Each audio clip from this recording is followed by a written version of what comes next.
tal? Muy buenos días. Esto es Candidatos al Aula. En el programa ya número 10 queremos agradecer a todos los jóvenes del Perú que nos acompañan en las diferentes ediciones. El día de hoy tenemos también un candidato a la presidencia, invitada especial a Francisco Díaz-Canseco del partido Perú en Acción. Francisco, buenos días. Buenos días. ¿Qué tal? Vamos a empezar ahora con la presentación de los jóvenes y posteriormente iniciamos el bloque de preguntas. Hola. Hola, muy buenos días. Mi nombre es Helen Vendetta Rojas, soy de la Universidad Científica del Sur y curso la carrera de Psicología en el octavo ciclo. Gracias. Buenos días, soy María Reyes Rosales, soy de la Universidad Nacional Mayor de San Marcos. Actualmente estoy en el séptimo ciclo ya entrando de Ciencia Política. Gracias. Mi nombre es Micaela Loza, soy estudiante de la Pontificia Universidad Católica del Perú en el octavo ciclo de la carrera de Relaciones Internacionales y soy de Cusco. Buenos días, mi nombre es Camila Valentina Gaxtire Flores, tengo 20 años, estoy en la Universidad San Ignacio de Loyola, en la carrera de Relaciones Internacionales y soy de Lima. Gracias al panel de chicas que nos acompaña hoy día. Vamos a empezar entonces con las primeras preguntas.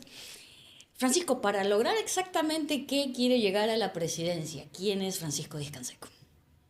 Yo creo que el Perú requiere una revolución pacífica. Fue lo que proclamé en Chuchi, en las alturas de Ayacucho, cuando hace 10 años fundé el partido, y lo hice en Chuchi porque precisamente ahí Sendero Luminoso inició su primera acción armada. El Perú no necesita un cambio, necesita una revolución. El grado de corrupción al que se ha llegado es absolutamente increíble. El grado de ineficiencia en manejo del Estado. La ausencia de cumplimiento de normas fundamentales de la Constitución ya se ha vuelto consuetudinaria. Y esto no lo vamos a cambiar, no lo podemos cambiar, tenemos que revolucionarlo.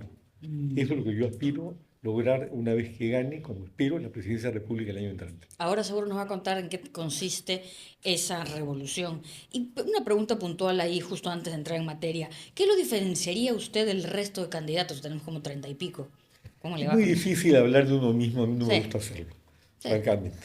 Pero Con si algunas... tengo que establecer alguna diferencia, en primer lugar, yo no aspiro a la primera magistratura por figuretismo, no aspiro para, como ocurre con los presidentes que hemos tenido en los últimos 40 años, robar el dinero del pueblo del Perú atacando las arcas del Estado, que se han convertido en un botín para una partida de políticos sinvergüenzas. Yo soy un empresario mediano, tengo el privilegio de ser reconocido como el promotor y el pionero del desarrollo del cultivo de la quinoa orgánica en Puno, que yo he logrado que aumente su producción de 7.000 toneladas hace 40 años, cuando inicié mi primer proyecto, a 80.000 toneladas, y que soy el Perú el primer productor y exportador de quinoa del mundo. De eso sí me puedo jactar con toda humildad. Entonces yo vivo de mi chamba, Claro. ¿no? A ver. Con mi chamba mantengo o he mantenido a mis 6 hijos. Tengo un hijo chiquito de 5 años y una bebé de año y medio. Y jamás he vivido de la política. Hay un politólogo alemán que sostiene que hay políticos que viven de la política y políticos que viven para la política. Bastante Yo diferencia. pertenezco a la segunda Claro que categoría. sí. Esa es la idea, que la gente que llegue, pues, o que intente ir a representar a la primera investidura del país, pues, tenga ese nivel de compromiso con el servicio público, ¿verdad? Lo que ocurre es que aquí no ha habido ningún compromiso. Si analizamos los gobiernos de los presidentes que hemos tenido, y además la vergüenza de 5 o 6 presidentes en 5 años, una inestabilidad política que refleja la crisis de un sistema que, como o sostuvo Churchill, es el peor de todos, pero es mejor que todos los demás. Pero lo que ocurre es que los actores son realmente muy malos. Entonces, eso es lo que nos ha conducido a esta situación. Yo creo que, por ejemplo, me parece muy interesante, y por eso vine a la entrevista, que las chicas estén preocupadas del futuro del Perú, que se estén educando en esa dirección, que quieran participar. Esa es mi aspiración. Dejar un partido, o sea, dejar como legado un partido político, porque en el Perú no existen partidos políticos, son maquinarias electorales al servicio de intereses particulares o de sujetos como Plata, como Cancha, que son una vergüenza para el Perú.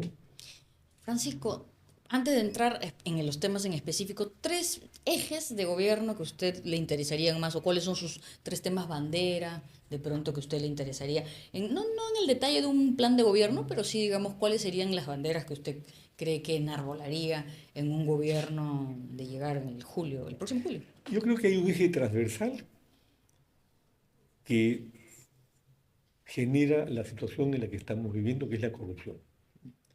En el caso de la corrupción, por ejemplo, si hablamos de seguridad ciudadana, yo veo que los otros partidos dicen voy a votar policías, pero nadie plantea soluciones estructurales que yo las puedo poner más adelante. Estupendo. Uno. Dos. Pero en el caso de la corrupción, nosotros planteamos la creación de un organismo de control externo, inicialmente del Poder Judicial, de la Fiscalía, de la Policía y del INPE, que están manejados por la corrupción, para que se encarguen sus integrantes, también podemos hablar más detalladamente de eso, Sí. después de votar a los corruptos de esas instituciones. Ahora Mientras no votemos a los corruptos, yo hablo, además trato de hablar un lenguaje que el pueblo lo pueda captar. Sí, sí. No soy delicado, porque además yo vivo indignado con esta situación. Entonces, tenemos que sacar a los corruptos. El Ese tema es un dos. primer tema. Sí. El segundo tema, tenemos que darle eficiencia al manejo del Estado. Esto se puede ver, por ejemplo, en las cifras.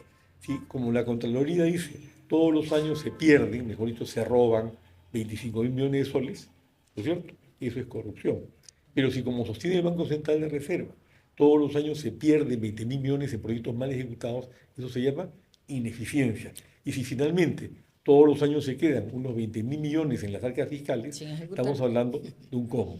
Todo eso significa un tercio del presupuesto de la República. Si logramos darle eficiencia y erradicar la corrupción, estamos hablando de 50, 60.000 millones de soles al año que Para los peruanos. se pueden proyectar, por ejemplo, a cubrir el déficit de 100.000 millones que hay en la infraestructura escolar del Estado. Entonces, sí se pueden hacer las cosas, pero se tienen que hacer con honestidad, prueba de balas y con eficiencia. Un tema 3, ¿cuál sería para entrar El en tema materia? 3 está vinculado a la educación. Yo creo que en el Perú se han ido perdiendo los valores. Nosotros creemos que se requiere convertir el curso de educación cívica, que Fujimori lo convirtió en un curso transversal, en un curso que se dedique a los valores. No solamente la antigua educación cívica, sino el rescate de valores en un escenario en donde lamentablemente hay mucha penetración marxista y el marxismo tiene una ética invertida.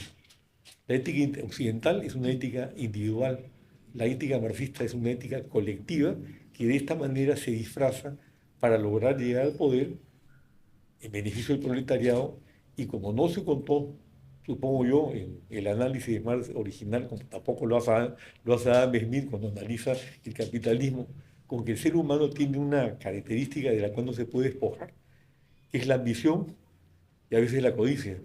Y como dice Lord Acton, el poder corrompe, pero el poder absoluto corrompe absolutamente. Es verdad. Vamos a pasar a las medidas, bueno, al bloque de las preguntas de los universitarios. Un primer bloque está relacionado con los temas de inseguridad ciudadana, que es el primer problema público, como usted sabe, Francisco. Y bueno, viene con la pregunta de nuestra querida amiga Micaela, de la Católica. Cuéntanos, Micaela. Bueno, en primer lugar, agradezco mucho la oportunidad. Mi pregunta va relacionada con la inseguridad ciudadana, teniendo en cuenta que, según la última encuesta Ipsos, el 81% de los peruanos cree que la minería ilegal es una amenaza para la seguridad. Entonces, específicamente en ese tema, ¿cómo es que habría propuestas que abordarían esta problemática y también considerando diferentes economías ilegales, como puede ser el narcotráfico, la trata de personas, etcétera? Muchas gracias. Bien, interesante la pregunta. Genéricamente lo que nosotros planteamos es, en primer lugar, que la médula central de la inseguridad está en la corrupción. Yo tenía una experiencia hace algunos meses en un centro comercial de Lima importante, me invitaron a dialogar y al final los comerciantes me dijeron que le pagan cupo al tren de Aragua. Yo les dije, ¿y por qué no denuncian a la policía? Me dijeron, porque el cobrador es un policía. Esa es la realidad por la cual atraviesa el país. Entonces nosotros creemos que se requiere formar el Consejo Nacional de Moral Pública para erradicar la corrupción, que vamos a integrar con personas probablemente intachables. O sea, yo quiero hacer algo como lo que se hace en Estados Unidos cuando se designa un vocal supremo, que como ustedes saben es vitalicio, ya no lo pueden sacar. Entonces ahí le registran hasta los pañales que le pusieron con resignación. Una vez que identifiquemos a esas personas, las vamos a someter a votación popular para que el pueblo se involucre, para que tengan, aún cuando nosotros seamos gobierno, la autonomía para actuar como deben hacerlo. Orwell sostiene que un país gobernado por un gobierno electo por el pueblo en el cual el gobierno es corrupto, incompetente, en ese país el pueblo no es víctima, es socio. Queremos romper esa sociedad que ya tiene 40 años en el Perú. El Consejo Nacional de Moral Pública se va a encargar de erradicar, de liberar, diría yo, a la policía, a la fiscalía, al Poder Judicial y al INPE, que es un centro desde donde se manejan una serie de bandas criminales de corruptos. Es una primera medida. La segunda medida inmediata, que yo no sé por qué no la han adoptado, porque yo lo estoy proponiendo hace años, aquí cada uno le gusta patear la pelota en su cancha, ¿no? Y si alguien propone desde afuera, dice no, prefiero no hacerlo. Es ampliar el plazo de detención de los delincuentes captados en flagrancia, o sea, con las manos en la masa, de 48 horas a 30 días. Entonces los sacamos de la calle. Tercer tema, las escuelas de policía, hay 25 escuelas de policía en el Perú, de las cuales emergen 1.500 policías al año. Bueno, hay probablemente un 30% que son colocados ahí por las organizaciones criminales. Entonces eso tenemos que filtrarlo, porque salen con el uniforme, el arma de reglamento al servicio del tren de Aragua, etcétera, etcétera. Y eso tampoco se habla. Entonces usted tomaría como tres medidas en paralelo, o sea, la corrupción para, digamos, ir frenando el involucramiento que seguro hay de muchos policías penosamente, ¿no? Y por otra parte, ir limpiando, digamos, en paralelo la casa. Pero hay algo más. A nivel de las comisarías, además de corrupción, hay falta de preparación. En muchos casos, el policía prepara el atestado, lo eleva a la fiscalía pésimamente mal preparado, y si el fiscal no es de los corruptos, como le dicen en la fiscalía, hay los verdes y los comerciales, si el fiscal no es comercial, sino verde, se encuentra con un papel que no le sirve para nada. Entonces tenemos también que preparar a la policía, realmente capacitarlos, porque no salen debidamente capacitados de esas escuelas en donde deberían permanecer 3 años y muchas veces se retiran al año y medio o a los 2 y les dan el uniforme y los ponen a servir al 30 grados. Pero Eso ¿usted es lo qué que está pasando. priorizaría? ¿Infraestructura, recursos humanos, inteligencia? ¿Qué priorizaría en todo caso en un inicio, ¿no? Porque imagínense, entre que combate la corrupción con este Consejo Nacional, que no solamente entre, digamos, eh, diseñarlo y construir sus bases, digamos, hasta elegir a los, me imagino, ilustres personajes que puedan, digamos, de manera Están ahí. autónoma, Yo tengo los nombres, ok, ya, incluso pero tengo que filtrarlos, ¿no? Claro, Claro. hay que diseñarlo, hay que, ¿no? Ponerlo institucionalmente, digamos, en documentos e implementarlo. Dicho eso, porque claro, igual en su propia selección va a tener que tomarse un tiempo, ¿no? Porque si no, si usted como presidente o posible presidente, digamos que llega y, y usted lo implementa, también habría que cuidarlo del propio gobierno de turno, que sería usted. Entonces tiene que ser un organismo autónomo con toda una serie de filtros, ¿no? Eso no. Y lo otro, tenemos el rol con la policía. Por eso yo le preguntaba si de pronto usted, dentro de estos ejes de la inseguridad ciudadana, usted cree que hay alguno más que priorizar que otros. Hay posiciones, por ejemplo, con respecto a inteligencia, y se dice que se tiene que involucrar el gobierno, el próximo gobierno, el actual gobierno, por supuesto, y el que venga, en algunas secciones de inteligencia. Algunos dicen infraestructura, otros dicen escuelas de la policía, pero incluso la escuela de la policía, que este año además se les ha dado más presupuesto, creo que a las primeras promociones a los que se involucran. ¿Dónde pondría usted las primeras medidas, digamos, en el corto plazo, para ir concretamente en julio a intentar disminuir las Yo voy cifras? a iniciar el gobierno con decretos de urgencia habilitado por el artículo 118 de la Constitución. La idea es que evidentemente se requieren ciertas reformas constitucionales para que el Consejo Nacional de Moral Pública tenga todo el poder que requerimos para que actúe con la eficiencia necesaria. Pero entre tanto se puede expedir, ya tengo preparado un decreto de urgencia para crear el Consejo Nacional de Moral Pública por decreto de urgencia y que empiece a actuar en la medida esencial, que es empezar a votar a los corruptos. Yo no creo que todas estas reformas legales, institucionales, funcionen, Si es que porque lo no, que hay es corrupción claro. policial de abajo hasta arriba. Esa es la realidad. ¿Y ese Y Consejo esa realidad Nacional la quieren negar. estaría adscrito a alguna entidad, la presidencia, la PCM, No, autónomo completamente? autónomo completamente. Y el dinero, el presupuesto Se le asigna una de las cosas extra. que voy a plantear es que cuando haya un cambio de gobierno, el presupuesto debería aprobarse solamente por medio año, Porque tú entras con un presupuesto que te lo ha aprobado un gobierno que ya se fue y sabe Dios qué es lo que te han dejado. Y vas a tener que trabajar Eso es verdad, en evidentemente la última. a través de créditos suplementarios. Sí, pues. Sí, termina siendo Y así. eso está también mal diseñado, ¿no es cierto? ¿Qué Pero problema cree usted que tendría hoy la Contraloría General de la República y por qué, digamos, necesitaríamos este otro consejo? no Probablemente... funciona la ¿Por Contraloría, qué? porque es tan corrupta como los otros organismos. Hemos tenido una serie de contralores súper cuestionados, como tú recordarás, y por ahí pasaron. Ahora, por ejemplo, la Contraloría tiene capacidad para hacer control concurrente. ¿Y dónde está el control concurrente si todos los años salen con el mismo cuento de que se han robado 25 millones de soles? ¿Por qué no hay control concurrente? Porque hay corrupción. O sea, Porque no hay lo que creo que realmente... tenemos Sí. que entender es que el fondo de esto está en las personas. Pero Acá hay- también en el ejercicio del control, ¿no? Porque si tenemos una entidad pero que si te debería controla controlar una y no entidad puede... manejada por corruptos, ¿qué haces? Mira, cuando yo integré la mesa del diálogo de la OEA hace unos 25 años, que durante 3 o 4 meses gobernamos el Perú, yo planteé la creación de una Comisión Nacional Anticorrupción. En 25 años eso ha desembocado en la Comisión de Corrupción de Alto Nivel, que preside el presidente de la República. Eso es lo que fue la CAN, la Comisión Alto Nivel ¿Y dónde Anticorrupción. está? ¿Ya no existe? Ah, qué bueno, no, ya Te te decía. pregunto, ¿dónde está? Yo O me sea, había olvidado. ¿qué ha Sí, hecho? pero ¿Qué hace está haciendo? poco- ¿Qué controla? Pero hasta ¿No? hace poco estuvo en PCM. Ahora, bueno, debe haber mutado como alguna de las organizaciones. del Estado. Pura burocracia. No, es que claro, tienen que tener un poder Por eso yo específico. Por eso soy yo le decía, revolucionario. por eso yo le decía, claro, ¿dónde lo va a situar, ¿no? Porque muchas veces, por ejemplo, dentro de los comités de ética de la es un OCDE, organismo. Mira, como la Sí. Oficina Anticorrupción de Singapur, sí, que funcionó porque fue. eliminaron la corrupción en Singapur. En Ruanda, por ejemplo, Sí, justo había visto con respecto, unas entrevistas de usted con respecto al Consejo Nacional de Moral Pública. Y yo tenía una duda porque mencionó que ellos también podrían considerar el tema de pena de muerte para los corruptos.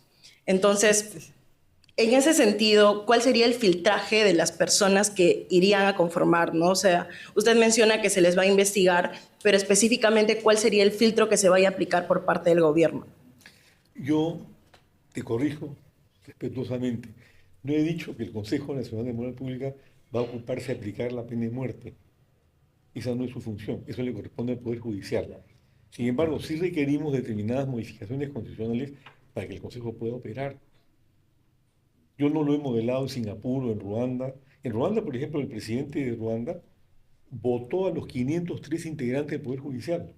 Los votó. Cuando le preguntaron, ¿y ahora quién va a ejercer justicia? Él dijo, ahora va a haber justicia. Porque había un 90% corruptos metidos ahí. el Yo Consejo lo que- fiscaliza, el Claro. Consejo controla. Digamos que ahí... Y el Consejo los saca y los pone a disposición del Poder Judicial. Y- Fíjate, claro. como dato, el último dato que yo tengo en la Contraloría es que la Contraloría denunció algo así como 11.000 funcionarios, 11.000 funcionarios en el curso del ejercicio de este Contralor, de los cuales solamente 503 fueron procesados por la Fiscalía y 33 terminaron en la cárcel.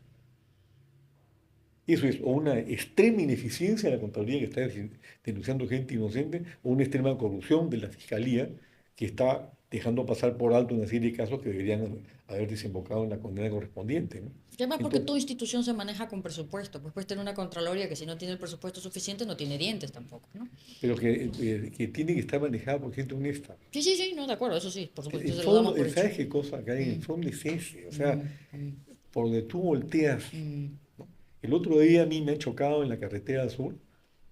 Estuve hasta las 2 de la mañana metido en la comisaría con policías que te maltrataban, que además era obvio lo que querían, ¿no?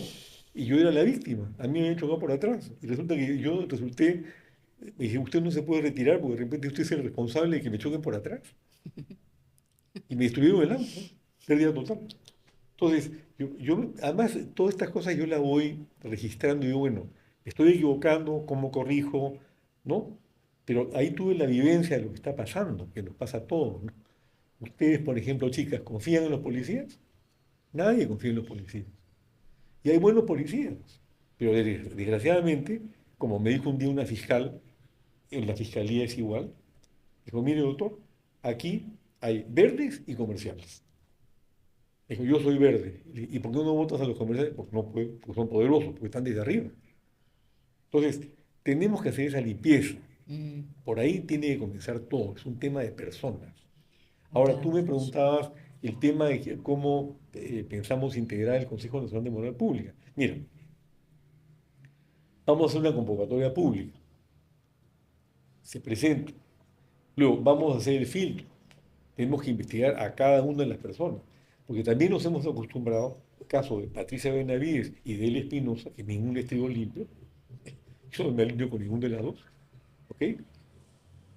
Acuérdate, ¿qué bagaje universitario tiene? La tesis desapareció, la otra tesis se la habían hecho, alguien se la hizo una tercera persona y cosas por el... Eso demuestra hasta dónde ha llegado la corrupción y la impunidad, no pasa nada. Hacen lo que les da la gana y por eso está la fiscalía en lo que estamos, ¿no? Entonces, la idea del Consejo Nacional de Moral Pública es esa. Ahora, lo de la pena de muerte es diferente. Lo que yo sostengo es que ¿quién merece la pena de muerte? En principio nadie. Yo no he sido partidario de la pena de muerte. Pero me he convencido de que es una vergüenza que el penal de Barbadillo se haya convertido en un hotel de presidentes corruptos que le han robado al Perú millones de dólares y que además los mantenemos nosotros. Encima los mantenemos nosotros. Y esa gente ha representado al Perú. ¿Cómo nos ven desde el extranjero la cadena de corruptos que hemos tenido en la presidencia en los últimos 40 años? Eso no puede ser. Para mí, pena de muerte. Como el Pacto de San José no nos permite la pena de muerte, salvo los casos de traición a la patria, la posición nuestra es retirarnos del Pacto de San José para habilitar la pena de muerte para los presidentes de la República, para los sicarios, y algo que a mí me horroriza, que son los violadores de menores, que son irrecuperables. En Estados Unidos, cuando los sueltan, les ponen la cadenita acá para tenerlos controlados, porque saben que van a intentar de nuevo. Entonces, si tú analizas la jurisprudencia y sobre todo la doctrina penal, ¿cuál es el sentido de encarcelar a una persona? No solamente penalizarlo, sino rehabilitarlo y que pueda regresar a la sociedad. Esta gente no va a regresar, no puede regresar. Dime tú, Toledo, ¿tú lo vas a rehabilitar a Toledo? Después de todo lo que ha robado, el tremendo daño que le ha hecho al Perú. Entonces, yo creo que ahí sí cabe la pena de muerte. Como no puede ser retroactiva, porque desde los romanos la retroactividad es benigna, tenemos que proyectarla a futuro. Y si entra un presidente a robar, que sepa que se le puede aplicar la pena de muerte. Yo no creo que sea un disuasivo en este caso, es un castigo. Hay un libro muy bueno de Camus con Arthur Koestler sobre la pena de muerte, donde te exponen, por ejemplo, el caso del hijo del aviador Lindbergh, primero que cruzó el Atlántico en solitario, lo secuestraron y lo encontraron muerto en un bosquecito cerca de su casa una semana después. Entonces, por primera vez en Estados Unidos se estableció la pena de muerte como delito federal en todos los estados para los secuestros. Al año siguiente se duplicaron los secuestros. Porque como lo desarrolla muy bien Lombroso, la mentalidad criminal funciona de otra manera. Entonces yo no creo que para un criminal como Toledo, porque es un criminal, ¿no es cierto? Es un delincuente. Pero el presidente de Toledo tiene Barbadillo, ahí le siguen llevando su whisky de $400 la botella y cosas por el estilo. ¿No es cierto? Pues, Eso no, esa gente es la peor de todas. Es la peor de todas. Ha llegado al poder con el voto popular, se ha levantado el peso al Perú y encima están ahí pidiendo que los exoneren, que los suelten, que se vayan a su casa. Kuczynski paseándose en silla de ruedas en el aeropuerto. Tú sabes que Kuczynski en su primer delito, en la época del primer gobierno de la UNDE, se fugó del país disfrazado de mujer por la frontera con el Ecuador. Y ahora pretendía fugarse el país por el aeropuerto Jorge Chávez en silla de ruedas, cuando camina perfectamente bien. Bueno, ahí tienes, ¿no? Esa gente no merece nada, en mi opinión. Claro. Sí, bueno, la pena de muerte pues es un tema bien debatible, ¿no? Bueno, en principio, más que el tema en sí, desde mi lado, chicas, en cualquier momento ustedes, por supuesto, pueden intervenir. La pregunta sería, claro, tenemos un poder judicial también siendo parte de todo este corrupción, ¿no? Muy Entonces, corrupto. ¿cómo hacemos, ¿no? Para que, digamos, parte de la gente que pueda estar involucrada en este tipo de circunstancias ejerzan justicia, ¿no? Y que puedan ejercer justicia y darle pena de muerte a alguien más. Pero no dejo ahí la preocupación. También pienso en estos eslabones de la corrupción, ¿no? Digamos un proyecto de inversión, hablando del caso de Odebrecht. Si me permite, la Sí, sí. idea es un proyecto integral. No pretendemos que este Poder Judicial aplique la pena de muerte. Un sistema Tenemos integral que involucra al Poder Judicial, al INPE, claro, tenemos que Fiscalía. sanearlo. Sí, Porque claro, el tipo de juez que tienes hoy día, claro. 70% de provisionales manejados desde arriba Sí. por vocales supremos corruptos. Yo conozco todas las redes de corrupción que hay ahí. El sector privado, lo ha mostrado el caso de Odebrecht, también se involucra en los Una diferentes vergüenza, por eslabones. favor. ¿Qué hacemos ahí? Porque, digamos, de alguna forma, este Consejo Nacional no vería, digamos, la corrupción que viene desde otros actores que no son parte del Estado. ¿O sí? Todo. La idea del Consejo Nacional de Moral Pública es que, por ejemplo, Odebrecht es una empresa que delinque porque contrata con el Estado. Claro. Es que la O sea, corrupción no no es un solo delito pasa porque entre... estafó a otra empresa Claro. privada, ¿no es cierto? No pasa solo entre funcionarios, ¿no? Vienen Sí. actores externos que ofrecen también cierto tipo de, ¿no?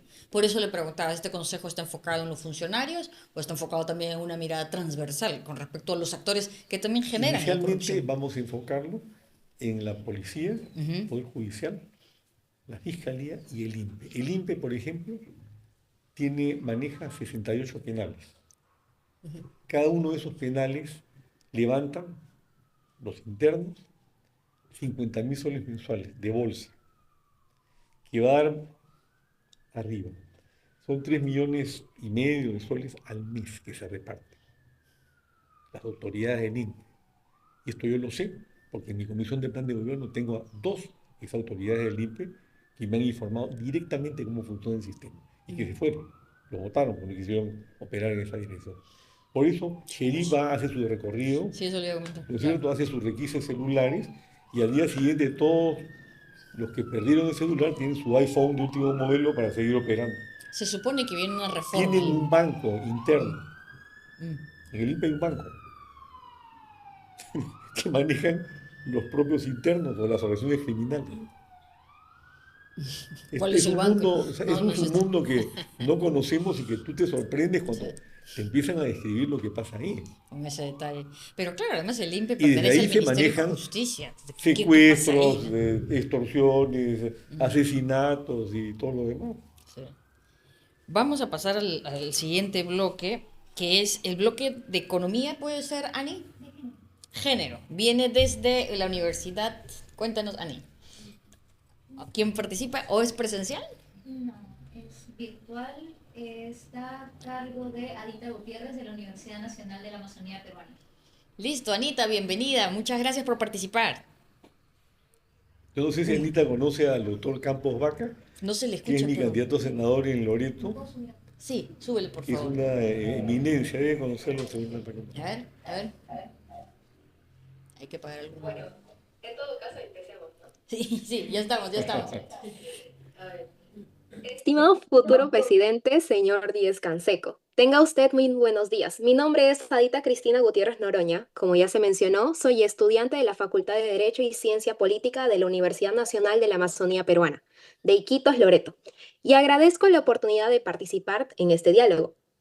En nuestro país existen alrededor de 53 pueblos indígenas u originarios reconocidos oficialmente, distribuidos en la Amazonía y en los Andes, según datos del Instituto Nacional de Estadística e Informática, INEI. Cerca del 26% de la población total del Perú se autoidentifica como indígena u originaria, lo que representa millones de peruanos y peruanas cuya voz y perspectiva enriquecen profundamente nuestra diversidad cultural y social. En este contexto, ¿qué mecanismos concretos implementará para garantizar que los pueblos indígenas no solo sean consultados, sino que tengan una participación real, vinculante y efectiva en las decisiones del Estado que impactan sus territorios, culturas y derechos colectivos, asegurando así que su voz influya de manera tangible en las políticas nacionales? Muy buena pregunta y muy interesante. Efectivamente, el Perú tiene 53 etnias, yo estaba en 46, y tiene 45 lenguas. Entonces aquí hay una desintegración, por ejemplo, no sé si ustedes saben, Adita debe de repente saberlo, que en Yurimaguas hay guaraníes que fueron traídos por los españoles en el siglo XVIII, porque eran guerreros muy importantes, entonces los sacaron de Paraguay y los trajeron acá. ¿Qué conexión tiene un guaraní con un aymara? Cero. Es un país desintegrado. Ujú. Y está desintegrado, entre otras cosas, porque hay un desconocimiento de la cultura andina como de la cultura de la selva, que además no son culturas unívocas, son culturas que corresponden a diferentes etnias que pueden estar vinculadas en determinados temas, ¿no? Por ejemplo, en Puno, donde yo trabajo hace 40 años en los proyectos de quinoa, los aymaras no miden el tiempo por horas, días, semanas o meses, lo miden por estaciones y adoran a sus apus, cosa que quienes vivimos dentro de la cultura occidental no lo entendemos. Ah, claro. Entonces, un primer tema, referido a lo que ella dice, es una educación de integración del país, que vayamos entendiendo cómo pensamos los peruanos, Mm. porque pensamos diferente. Tenemos otro tipo de estructura mental y sociológica que no nos permite lograr esa integración que sería maravillosa si la hubiéramos podido lograr desde hace tanto tiempo, ¿no? Ese es un primer tema, es la educación. Por eso hablé como un tema central y medular del proyecto nuestro, es la educación, pero una educación integradora. Aquí se habla castellano, pero tú vas a Puno y en el sur de Puno, donde están los aymaras, hablan aymara, y en el norte de Puno hablan quechua, y si tú comparas el quechua con la aymara, no tiene nada que ver uno con el otro. ¿Qué tiene que ver el guaraní o el machigüén, etcétera? Ese es un segundo punto. Entonces, usted Para que, pondría en valor la lengua para la... claro, tenemos que valorizar Ujú. nuestras lenguas. El mismo quechua, el quechua de Ayacucho no es el mismo que el del Cusco, Sí, pues. ni tampoco que el de Puno. Entonces, tenemos que integrar. Lo que ella está diciendo es la pura verdad. Es un país desintegrado. Y por eso es que hay desinteligencia y por eso es que hay tantos problemas de orden social. Pero usted lo ve del lado Educación. de la educación, no propiamente desde un refuerzo en el Ministerio de Cultura, o cree que hay algún... Sí, yo creo que tiene que haber un esfuerzo del Ministerio de Cultura, aunque nosotros estamos pensando, todavía no hemos llegado a la conclusión, Mm, vamos a reducir el número de ministerios. mm, En el Perú, el presupuesto, el 60% del presupuesto de la República se va en gastos generales, en pagar sueldos, claro. etcétera, de los cuales la mayor parte simplemente son infladores provocados por pagos de gestión política, ¿no? Y eso hay que terminarlo. Y eso yo sé que a mucha gente no le va a gustar, pero yo lo voy a hacer. Por eso te digo, cambio o Busquemos no, eficiencia. vamos a hacer De una eso se trata. revolución, porque nosotros Claro. yo no me voy a amarrar con nadie, te digo la verdad. No, imagínese. Hay un programa, yo creo que el amarre sí está en la información, porque nosotros no nos creemos vivos de la verdad. Todos los jueves se reúne la Comisión de Plan de Gobierno a discutir el tema del jueves anterior, buscarle las salidas y planteamos un nuevo tema para desarrollarlo durante la semana con el apoyo, por ejemplo, en la Amazonía tenemos al doctor Campos Vaca, que es candidato a senador, seguramente Adita debe conocerlo, es una eminencia en temas amazónicos. En Pucallpa tenemos a Clarita Quispe, que es chinchana de nacimiento, pero pucallpina de corazón, una luchadora social muy acreditada. Entonces, tenemos la vivencia directa de los problemas que hay en cada lugar y procuramos recogerlos y buscar soluciones concretas. Que eso Porque esa es la otra cosa, no se trata solamente de hacer la crítica, sino decir cómo arreglamos esto. Lo cómo. que ella dice es educación, Ujú. es una interculturalidad que tiene que integrarse, que está desintegrada. Por ahí tenemos que Sí. arrancar. Y la lengua ahí es fundamental, ¿no? Listo, por favor. Sí, con el Bueno, micrófono, gracias. gracias, ya escuchando la entrevista, muy encantada con sus respuestas. Quería preguntarle respecto Oye, a lo perdón, de... déjame que interrumpa. Y quiero agradecerle porque dijo que soy el futuro presidente del Perú. Ah, sí. Gracias, Anita, gracias. Entonces, prosiguiendo, quería preguntarle que las comunidades alejadas de, bueno, de Lima, tienen, por ejemplo, en la selva tienen sus propias normas, bueno, sus acuerdos, ¿no? Por ejemplo, cuando una niña, por ejemplo, va a denunciar, bueno, ellos actúan respecto a sus normas, no tanto a cómo están las leyes impuestas o, bueno, puestas en Lima. ¿Cómo es que usted o sus equipos va a tratar de llegar a un acuerdo en que se cumplan realmente y beneficien a la víctima afectada. Sí, bueno, mira, el tema es lo mismo que estoy señalando ahora. Hay una interculturalidad que no ha sido integrada en el país y en consecuencia nos conduce a este tipo de situaciones. El Código Civil, sin embargo, por ejemplo, establece algunas normas que procuran generar esta integración, ¿no es cierto? Ujú. Por ejemplo, el Servinacuy Claro, está previsto en el código. ¿Ya? claro. Entonces, eso tendremos que analizarlo para ver hasta dónde tenemos que ampliarlo para poder incorporar estas normas consuetudinarias a partir de las cuales se rigen, como tú señalas, las comunidades alejadas que están desintegradas del país, ¿no? Fíjate un dato, por ejemplo, parte del ausentismo electoral es porque no se asume que si tú vives en las alturas de Moquegua, para votar tienes que bajar un día y regresar otro día. Y lo mismo pasa cuando tú vives, por ejemplo, en los afluentes del Amazonas, en el río Tigre. Son 2 días por río de ida Sí, y pues, 2 días de vuelta. claro. Yo acabo de estar visitando la isla Santa Rosa después que los colombianos pusieron la bandera ahí y me fui con el equipo nuestro a poner la bandera de Loreto, porque habían puesto la de Perú y no la de Loreto. Es un viaje en una barcaza que lleva un Sí, montón sí, de gente claro, de 16 horas de ida sí. y 18 horas de regreso. Y eso es lo que todos tienen que hacer. Pero Entonces, ahí, eso, ¿cómo integramos esto? justo eso, Francisco, porque ahí en las cuatro cuencas, en esta zona del Tire, del Pastaza, donde usted sabe que años, usted además usted ha hablado en alguna entrevista que me pareció interesante, que usted tiene una experiencia, digamos, de trabajo por años en Puno o algunas regiones del país. Mi pregunta es, entonces, si usted conoce esas realidades, no llega el agua, no llega el colegio, pero las escuelas, ¿no? Pero la primera preocupación también son las postas. Entonces, ¿cómo va a integrar eso? Porque usted sabe, usted que recorre territorio, sabe que no es un cambio muy sencillo. Y no más, si usted se pone a pensar en lo que va a tener que cambiar en el marco del Consejo Nacional de Moral Pública, creo que es el nombre, ya eso va a tomar pues su tiempo, todos sus 4 años, entre que va gobernando y va a requerir tomar medidas muy directas para generar impacto ¿qué priorizaría en esta política social? Creo que ya me estoy saltando política social, pero ahorita vamos en el otro Mira, por ejemplo, en la isla de Santa Rosa, que tenemos un comité nosotros, el director de la escuela me dijo, mira, acá hay una escuela con capacidad para 1.500 alumnos y tenemos 2.500. Entonces se van a dónde? Al frente, a Brasil y a Colombia.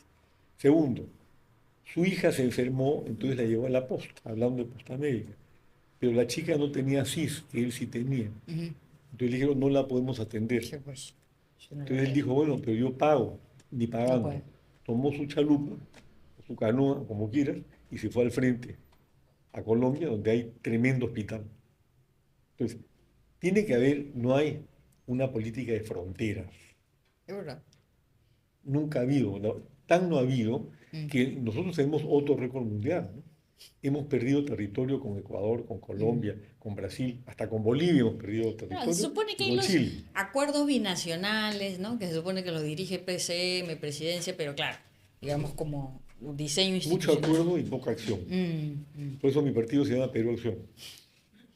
Pero ¿cómo va a tomar acción si el sistema de focalización de hogares falla y no va a tener identificado a los pobres que están necesitando, a los peruanos en pobreza extrema que están necesitando los programas sociales? ¿Qué va a hacer ahí? Yo creo que los programas sociales deben ser transitorios. Como dice Samuelson, se tiene que enseñar a pescar, no regalar el pescado. Pero entre tanto, ¿qué hacemos? Ese Entre es tanto, parte ¿qué del tema, hacemos? ¿no es cierto? Por Claro. ejemplo, mira, hay 2,5 millones de pequeños productores agrarios que le dan de comer al Perú. Yo trabajo con ellos Ujú, hace 40 años. O sea, conozco perfectamente bien cómo funciona y cómo no funciona el sistema. Tú podrías, tal vez las vivencias son más descriptivas que ujú, un desarrollo conceptual, ¿no? ujú, Por ejemplo, hace poco en Ayacucho, el jefe de una cooperativa me dijo, mire doctor, yo lo que quiero es, ellos tienen la ventaja que es una irrigación, o sea, tienen riego de río, no viven bajo secano como el Puno. Queremos río bajo goteo, y no que el Estado nos regale, sino que nos dé un préstamo, porque con eso triplican la producción. ujú. ¿Y qué ha pasado con el agrobanco durante todos estos años? Se forma el agrobanco, no entendieron que a los productores no hay que darles plata, Ujú. que terminan comprándose un televisor. Pero es una medida más de mediano plazo Es para... inmediata. Por Claro. ejemplo, ahora estamos ya en la siembra grande de la sierra. Ajá. Yo te estoy hablando de 2,5 millones de familias, ¿no? 2,5 millones Acá de tenemos más o productores. menos 7 millones en la Lima que Claro, nos rodea, pero la Lima nuestra. ¿Qué hacemos con las ollas comunes? Esas personas no tienen que comer en el día a día. voy a entrar en eso Ahorita también. vamos, ahorita vamos. Volviendo al agro, ¿no?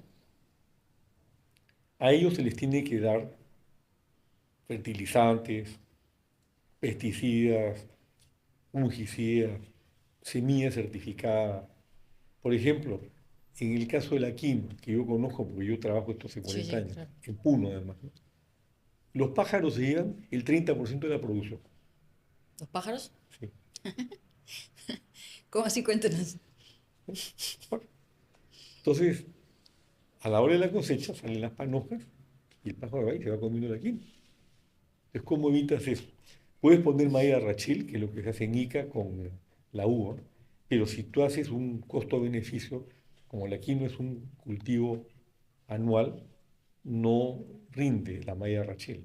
Pero hay métodos que se han desarrollado en Holanda y en España para disminuir este impacto. No se requiere mayor inversión. Sin embargo, ¿qué ocurre en Puno?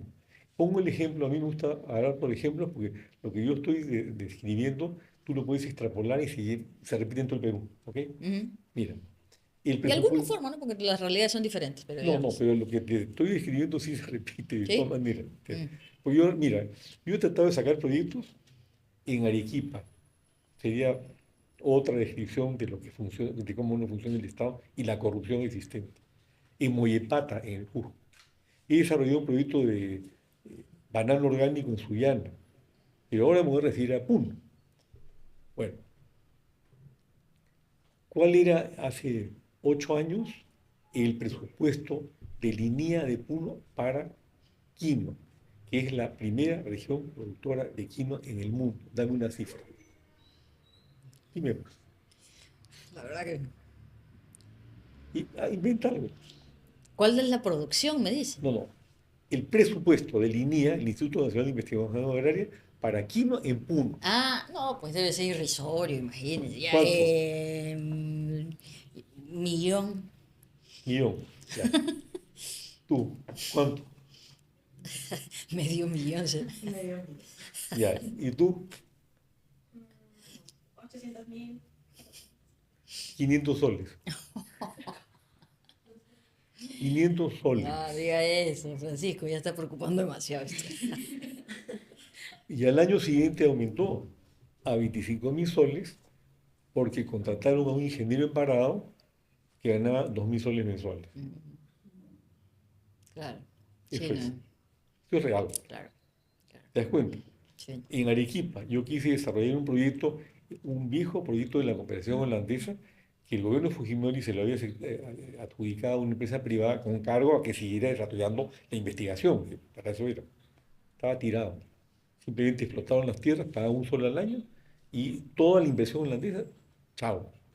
En el norte, donde yo desarrollé el banano orgánico, quise tomar una planta para producir harina de banano, botada durante 10 años, imposible por la burocracia.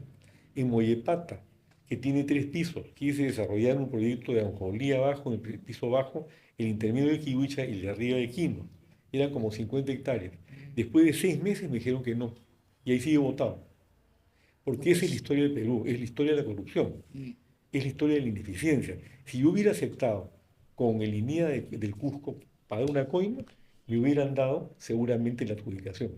La Yo conozco ineficiencia no es casos, por gratis, ejemplo, un no es amigo gratis. mío que es dueño de una cadena de hoteles muy importante, me comentó que para abrir el hotel del Cusco, no hablo de Porqui, ¿eh? No, No pensé. que tiene su hotel en el Cusco. Mi amigo se demoró 10 años en que le dieran el permiso. Tú para abrir una mina tienes que hacer 236 trámites y te demora 5 años. Tú dime, ¿puede el Perú avanzar de esa manera? Bueno, una mina, igual hay que ¿A cortar dónde los vamos a plazos. ir con esto? Pero Pura claro, lo del hotel burocracia. sí es En cambio. Estados Unidos tú constituyes una compañía, antes era por fax, ahora por internet, en media hora.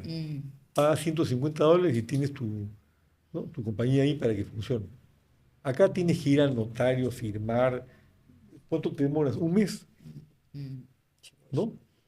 En Estados Unidos un pequeño empresario le cae el IRS porque no pagó impuestos y le da una oportunidad, lo capacita, porque asume que de repente no está bien informado, que no tiene la capacidad para poder responder a toda la legislación. Acá le caen, le piden la coima, pero la Telefónica la acaba de comprar una empresa argentina a la Telefónica en 3.700.000 soles. La Telefónica. ¿Por qué? Porque tiene una deuda con la SUNAT de 1.900 millones de soles. Pero a Juan Pérez de Gamarra, que vende 30.000 soles mensuales, le caen y chao, y lo cierran.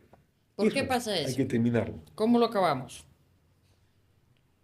como el Consejo de Moral Pública. Porque el tema acá es corrupción, es pura coima.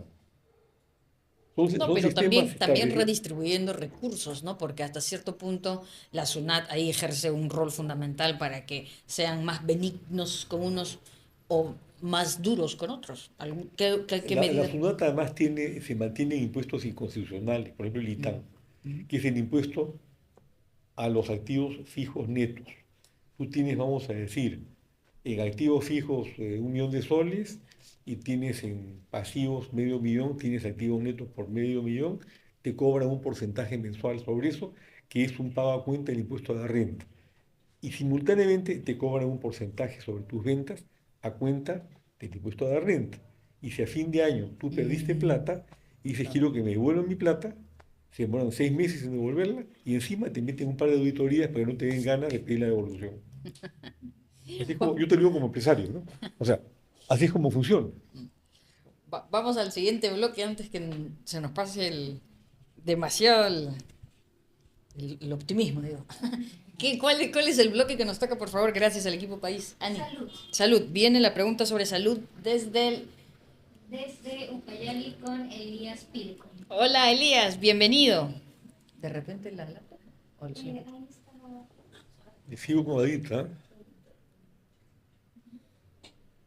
Hola, ¿qué tal? Mucho gusto. Ahora se me ve. Se me ve, si no. Sí, sí, Elías, sí. Muchas gracias. Ja- Buenas tardes con todos. Hakuya Natu, Gidgale Rikit y Aputita. Muy buenas tardes con todos ustedes. Soy Elías Pilco. Les habla desde la ciudad de Pucallpa. Vengo en representación de la Organización Nacional de Salud y Bienestar, ONCB Ucayali, una organización sin fines de lucro que les saluda cordialmente a todos ustedes. Y en especial, ¿no? Al candidato presidencial. En en el tema de salud, generalizamos mucho estas perspectivas, ¿no? Y como viéndolo usted, el lineamiento político del partido, pero acción, no concuerda mucho, ¿no? O no me logra entender en esta parte, ¿no? Eh, Específicamente, ¿no? Viendo estas brechas, significa la normativa con una realidad. Y a veces las leyes que se implementan no es de manera efectiva o no es de una manera correcta. Los aspectos básicos como prevención, educación en salud y la atención primaria, ¿no? Y le pongo como un ejemplo que ahorita está resultando mucho y es muy preocupante, que la ley 32040, que es la ley de epilepsia, la 28553, que es la ley de diabetes, incluyendo, ¿no? O lo refuerza con la ley 30867, y también viene la ley de salud mental, que es la 30947 y lo generaliza la ley número 26842, que es la Ley General de Salud, o más claro es el Seguro Social de Salud. Ahora, aquí viene la pregunta.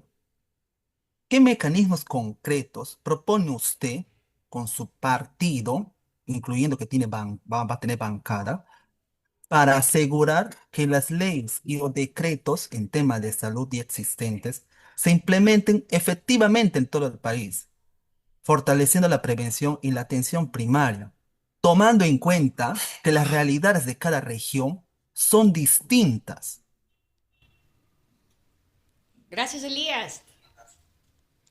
Bueno, por lo pronto voy a pedirte que te comuniques con Clara Quispe, que es nuestra candidata a senadora por Ucayali y que además me acompaña como candidata a la segunda vicepresidencia en la plancha, que es profunda conocedora de la situación de esa región donde yo acabo de hacer una visita. En segundo lugar, ahí hay una tragedia con el hospital, ¿no es cierto? Un hospital que está abandonado, se construyó, no lo pudieron utilizar durante 10 años y que inclusive lo que ya es el colmo, ¿no es cierto? Tú lo sabes perfectamente bien. Tiene más de 10 años, Elefante Blanco, el Hospital Amazónico, el Hospital Regional, el Hospital Atalaya y el Hospital de Purús. No, y además no solamente eso, compraron los equipos que como no los han podido utilizar, ya son absolutamente obsoletos, ¿no es cierto? No sé Claro, si sí, todavía son obsoletos, son 40 medicamentos, 30 camillas y las infraestructuras son más de lo no peor. sirve para nada. Esa es la historia del desperdicio en el Perú. Segundo lugar, yo creo que hay, mira, yo no te puedo hacer un recuento de las leyes que has mencionado, tendríamos que revisar el plan de gobierno nuestro y las personas que están a cargo de salud. Pero lo que sí te puedo decir es lo siguiente, aquí hay un exceso de leyes teóricas, tal vez a eso tú te estabas refiriendo conceptualmente, y hay una deficiencia total de la administración de esas leyes. Porque al final de cuentas caemos en lo mismo que yo acabo de estar refiriendo hace unos minutos. Gente muy corrupta que construye un hospital, un elefante blanco en Pucallpa, lo deja botado, compra los equipos para recibir la coima respectiva y ahí se quedan tirados y no les pasa nada. Entonces, con esa impunidad tenemos que terminar. Yo he recorrido los hospitales, por ejemplo, de Jaén, que es otro elefante blanco, el de Tumbes, que es un elefante blanco, el de Cañete, que es un elefante blanco, el Lorena, el Cujo, que lo han habilitado parcialmente, que era otro elefante blanco. ¿Y por qué? Porque evidentemente aquí ha habido tremenda corrupción en la construcción de los hospitales. O sea, construyen hospitales que no sirven para nada, que no los pueden implementar. Y entonces tienes deficiencia hospitalaria, hospitales de clase 3 o 4, tienes deficiencia de postas médicas en Perú, o tienes postas médicas como me pasó a mí cuando lancé el partido de Chuchi hace 10 años, que la posta médica de Chuchi era una maravilla, pero no había médicos, ni enfermeras, ni medicinas. Tú entrabas y mirabas qué bonito y no funcionaba. Entonces, y volvemos al tema central. ¿Quiénes manejan el Perú?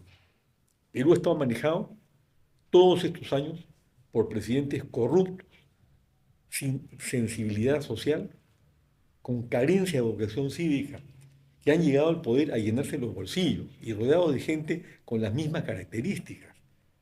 Entonces tú me dices cómo vamos a hacer para que se cumplan estas leyes. Primero vamos a revisarlas para ver si realmente cumplen con lo que se debe cumplir a nivel de una ley que trata de salud, o educación o lo que fuera. Y en segundo lugar, lo que nosotros pretendemos con este proceso de limpieza es colocar gente capaz y honesta en manejo del país. No es fácil, tú tienes razón en eso, yo no creo que podamos hacerlo en 24 horas, pero hay que hacerlo. Alguien tiene que comenzar con la tarea, por más que nos demoremos 20 años, a lo Dejar mejor yo bases. ya no estaría acá, pero desde arriba voy a estar vigilando de todas maneras. Gracias. Nos vamos, Elías, nos vamos a otra preguntita. Cualquier momento, porfa, déjanos igual alguna reconsulta y la leemos por aquí. Vamos al siguiente bloque porque va avanzando un poquito el tiempo. Elías, estamos atentos igual. ¿Cuál sería el siguiente bloque? Educación. Educación. Gracias. Adelante, por favor.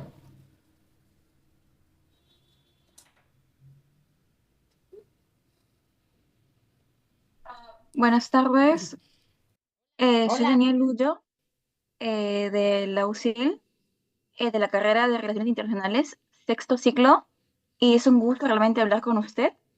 La pregunta que este bloque ha querido hacer es, ¿qué enfoque integral propone para garantizar la continuidad educativa, tomando en consideración la falta de acceso a información sobre becas? Ya, vamos a hablar de educación, ¿no? Gracias.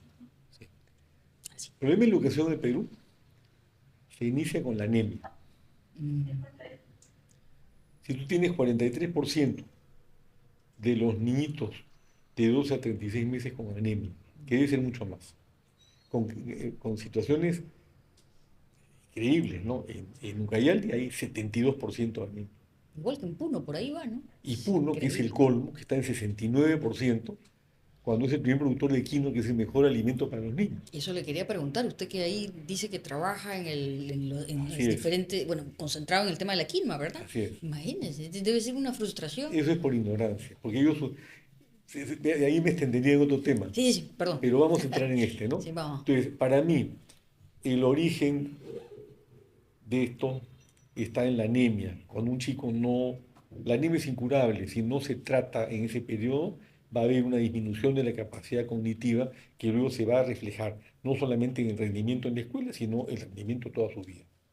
Entonces, si tú tienes 43% o 50%, es obvio que hay un 50% de los niños del Perú, no hoy, sino hace muchos años, que van evolucionando, pero que no tienen la capacidad cognitiva que deberían de tener.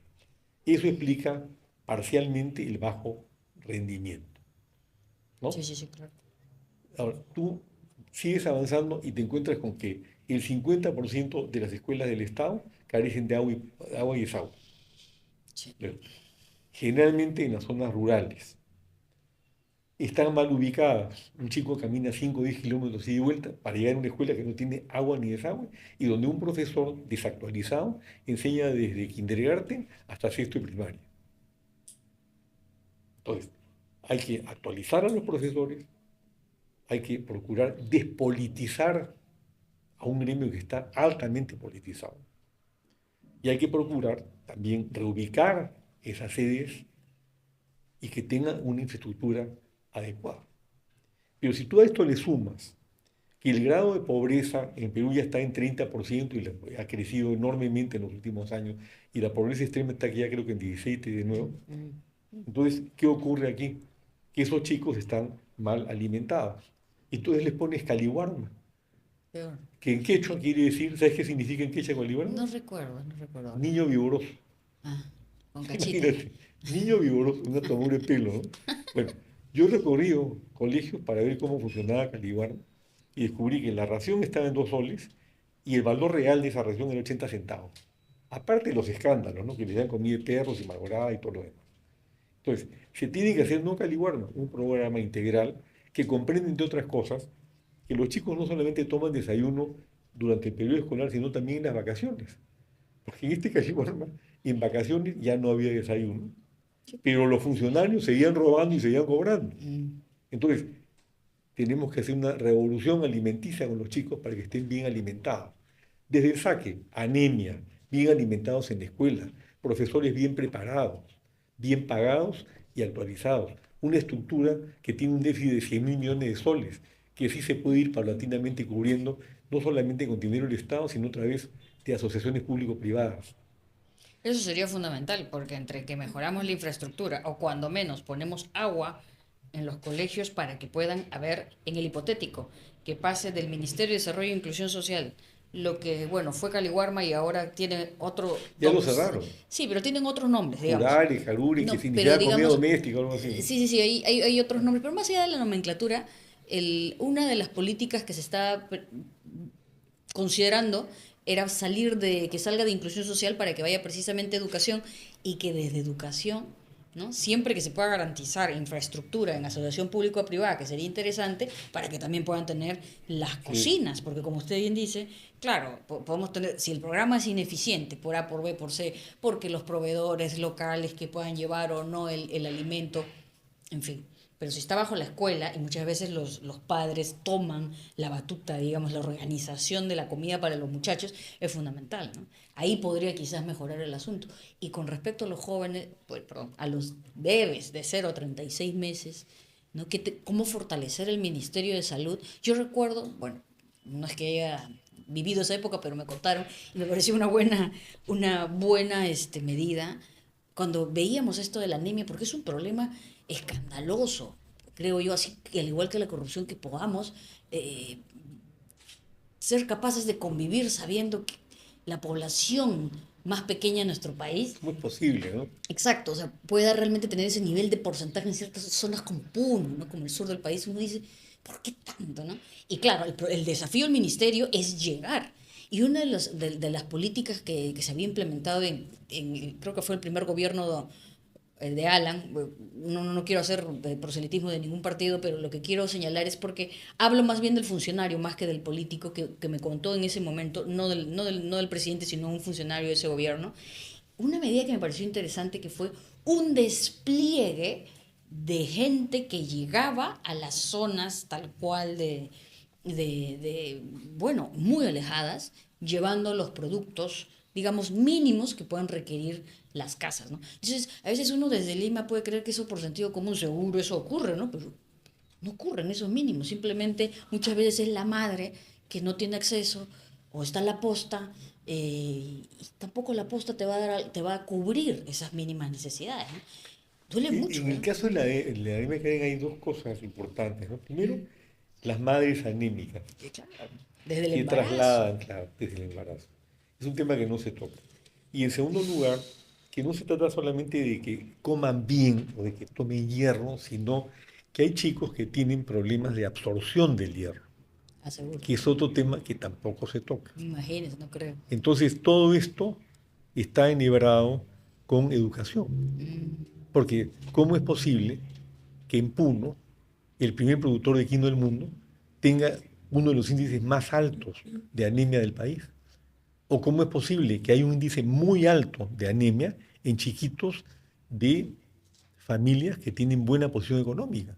Eso es por ignorancia. Entonces, aquí no se hacen campañas reales sobre un tema que es fundamental. O sea, nos afecta no solamente a los niñitos, afecta al futuro del Perú en general. Exacto. Pero digamos, los perdemos bien rápido, quiero decir, Así en es. los primeros 3 años de la vida. Perdón, equipo país. Ani, cuéntanos, vamos a otro bloque.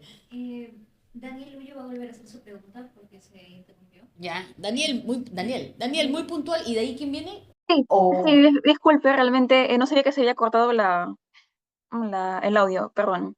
Ya, la pregunta era tal cual esta. ¿Qué enfoque integral propone para garantizar la continuidad educativa, tomando en cuenta en consideración la falta de acceso a información sobre becas y otras oportunidades para estudiantes en situación de vulnerabilidad, entre otras problemáticas que hay, que pueden sostener ellos, evitando que las políticas se limiten? Sí, eso es realmente. gracias, Daniela. Faltaba un poquito la parte de las becas, porque sí te habíamos tomado la primera parte. Gracias, Daniela. Muy puntual, Francisco. Bueno, hay un porcentaje elevado de lo que llaman ninis, ¿no? Ni Mm, estudian, ni trabajan. mm. Nosotros tenemos un programa que se llama Chamba Z, ¿Chamba? Z, Z. Ah, ok. porque Claro. claro, la generación Z que está tan vilipendiada, pero tiene todo el derecho a protestar, Claro. porque realmente, ¿qué hace el Estado? Yo no creo en un Estado absorbente ni monopolizador, creo que el sector privado es el motor de la economía, pero el Estado tiene que cumplir un rol social, que en el Perú no se cumple. Por eso nosotros hablamos de una revolución pacífica para que el Estado cumpla con el pago de la deuda social, Ujú. ¿no? Entonces, Chamba Z significa dos cosas, que lo aplicamos también a Chamba 65, que es para los pensionistas de una cosa que se llama Burla 65, denominado oficialmente Pensión 65, ¿no? En ambos extremos, la idea es, en el caso de los chicos, que estudien y trabajen, darles incentivos al sector privado para que los absorba mientras van estudiando, ¿no? Y de ahí tenemos una fuerza laboral importante. En ese contexto, yo lo que creo que aquí la educación del Perú se tiene que derivar, lo voy a poner de otra manera. Mira, hay un economista americano que se llama Robert Solow, premio Nobel, que demostró que la grandeza económica de Estados Unidos se genera no como consecuencia del incremento del capital o del mejoramiento de la productividad del trabajo, sino del desarrollo tecnológico. Entonces, un ejemplo, a ver, ¿quién es el hombre más rico del mundo? Ustedes deben saber. Uno que se llama Elon Musk, ¿no es cierto? ¿Qué cosa es Elon Musk? Es un personaje perteneciente a lo que se llama ahora la tecno-oligarquía, ¿no es cierto? Claro. ¿Y por qué? Porque es desarrollo tecnológico. Yo me pregunto, aquí en el Perú, ¿cuántos unicornios tenemos? ¿Ustedes saben lo que es un unicornio? Ni uno. Mm. Hay un solo unicornio, ¿no es Ah, cierto? En un país de emprendedores, donde el 98% del empleo lo generan los emprendedores, los pequeños y los medianos. En Estados Unidos sí hay un organismo estatal que promueve a estas startups, estas empresas que empiezan de cero ujú. y rápidamente llegan a valorizarse a través de propuestas tecnológicas diversas y creativas, ¿no? Por ejemplo, ¿ustedes usan Mercado Libre? ¿Ustedes cuánto vale esa empresa? Dame una cifra. 30.000 millones de dólares. Y eso es lo que hay que traer al Perú. Porque aquí la generación de ustedes es de esa, tienen que entrar en eso. Yo espero que aquí no haya abogados, yo soy abogado, no quiero más abogados, quiero técnicos, quiero expertos en estas cosas, porque eso, ahí está el futuro. Sí, El pues. futuro está en la inteligencia artificial, ¿no es cierto? Y A ver, justamente en Por el favor. conflicto artificial es donde ingresa la inseguridad también digital, ¿no? Ya que hemos visto que ha habido una ola fuerte de extorsiones que justamente es por la inseguridad digital. Por ejemplo, RENIEC hubo un escándalo que infiltró todos los datos de los ciudadanos y esto les da una ventaja, ¿no? A los extorsionadores a ir a hacer lo que sea con nuestros datos y extorsionar a cualquiera. yo he Como, sido víctima de eso. ujú, A mí me hackearon el celular y, bueno, he tenido, pues ahora ando con dos celulares y contesto, no contesto, y cuidándome todo el día. Y fui Claro. a la policía, ahí tienes otro caso. El tipo me recibió, mira, le expliqué, me dijo, no pierde el tiempo, me dijo. Tal cual, ¿no? No pierde el tiempo. Entonces yo perdí el tiempo porque vino el comisario, que felizmente me reconoció, y le dijo, atiende usted no me quería atender, atiende usted al doctor Luis Canseco, entonces senté la denuncia. 3 meses después me notificaron de la fiscalía que tenían que trasladar el caso a la fiscalía de San Isidro. 3 meses después. Cuando ya habían hecho estos desgraciados todo lo que podían hacer, ¿no? Entonces, hay que tomar medidas sobre. Por eso es que necesitamos un buen desarrollo digital que no lo tenemos en el Perú, ¿no? Esta línea troncal que hay no funciona, como tú sabes. Sí, Sí, súper conciso. Es importante también hablar de la brecha digital y eso también se traslada a la educación, que es el bloque. Justo va al tema de la educación mi pregunta. Como lo comenté al inicio, yo soy de Cusco, entonces conozco a muchas personas que han tenido que venir a Lima para buscar mejores oportunidades educativas. Entonces, directamente la pregunta es, ¿qué propuestas concretas podría dar para el tema de la centralización, que es un problema histórico del Perú? Entonces, ¿qué propuestas podría dar para el tema de que la educación no tenga que uno viajar hacia la capital para poder tener mejores oportunidades? Y eso a veces no solo queda en educación, sino también puede trasladarse a más oportunidades, incluso en empleo. mira, para comenzar, el candidato a la primera vicepresidencia que me acompaña en la plancha es el economista Diego Cosder, que es cusqueño, como tú, ¿no? Sí. Yo sostengo hace muchos años que necesitamos que en las escuelas y en las universidades de todo el país se desarrollen cursos que permitan que emerjan profesionales que caminen con la economía de la zona, para que se queden trabajando ahí, donde hay enormes oportunidades, como el Cusco, el turismo, la agricultura, en fin, y así sucesivamente. Lo que pasa es que hay una expulsión hacia Lima porque no hay una formación de vida, por un lado, y por otro lado, lo que tú dices, el centralismo. Ahora, el tema del centralismo es un tema que ha sido manejado de manera muy inepta y políticamente en todo este tiempo, ¿no? El primer gobierno de García crearon regiones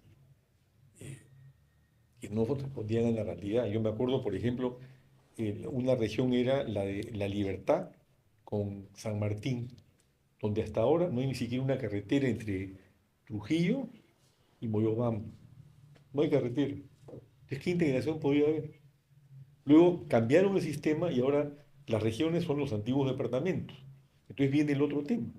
Se produce una descentralización de orden económica, pero no hay la preparación de vida, porque si tú dices, por ejemplo, ya las obras de la reconstrucción con cambio en Piura debido a ser hechas por compañías piuranas, no había compañía piurana que tuviera capacidad para hacerlo. Entonces todo se ha hecho al revés. Tú tienes que ir en un proceso de desarrollo paulatino y de acuerdo a ese proceso de desarrollo se va a ir descentralizando. No es que tú puedas descentralizar en 24 horas. Eso es mentira. Tienes que capacitar a la gente. Tiene que haber control. Mira lo que pasa con Cajamarca. Cajamarca es riquísimo y es uno de los departamentos más pobres del Perú. Y ahí tienes a un exgobernador que es un ladrón metido preso, etcétera, etcétera. Entonces, y viene también el otro tema que yo mencioné al comienzo. Hay que crear una conciencia para que la gente vote bien. Si no son socios honestos. O sea, ¿cómo lo remedias? ¿Qué haces con el monstruo de Chimbote? Que mandaba a matar a la gente y con todo y que dejó a Ancash siendo departamento gubérnimo en la quiebra. Entonces, el problema es que se ha querido hacer todo en 24 horas. Ah, descentralización, ya de una vez, denle que tengan el canon, que administren, y no tenían capacidad para administrar. Entró gente que simplemente entró a robar, porque ese es parte del problema que tenemos en el Perú, que en los últimos 30 o 40 años el Estado se ha convertido en un botín. La gente entra a robar directamente. ¿Amparado en qué? En que o se pasan 3 4 años adentro y después salen y ya están asegurados de por vida, o gozan de impunidad.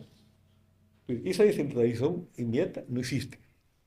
Una de las cosas que planteamos nosotros es que, por ejemplo, los gobiernos regionales, si en 6 meses no han ejecutado el presupuesto, le sacamos la plata, regresa a Lima y desde Lima se la administramos.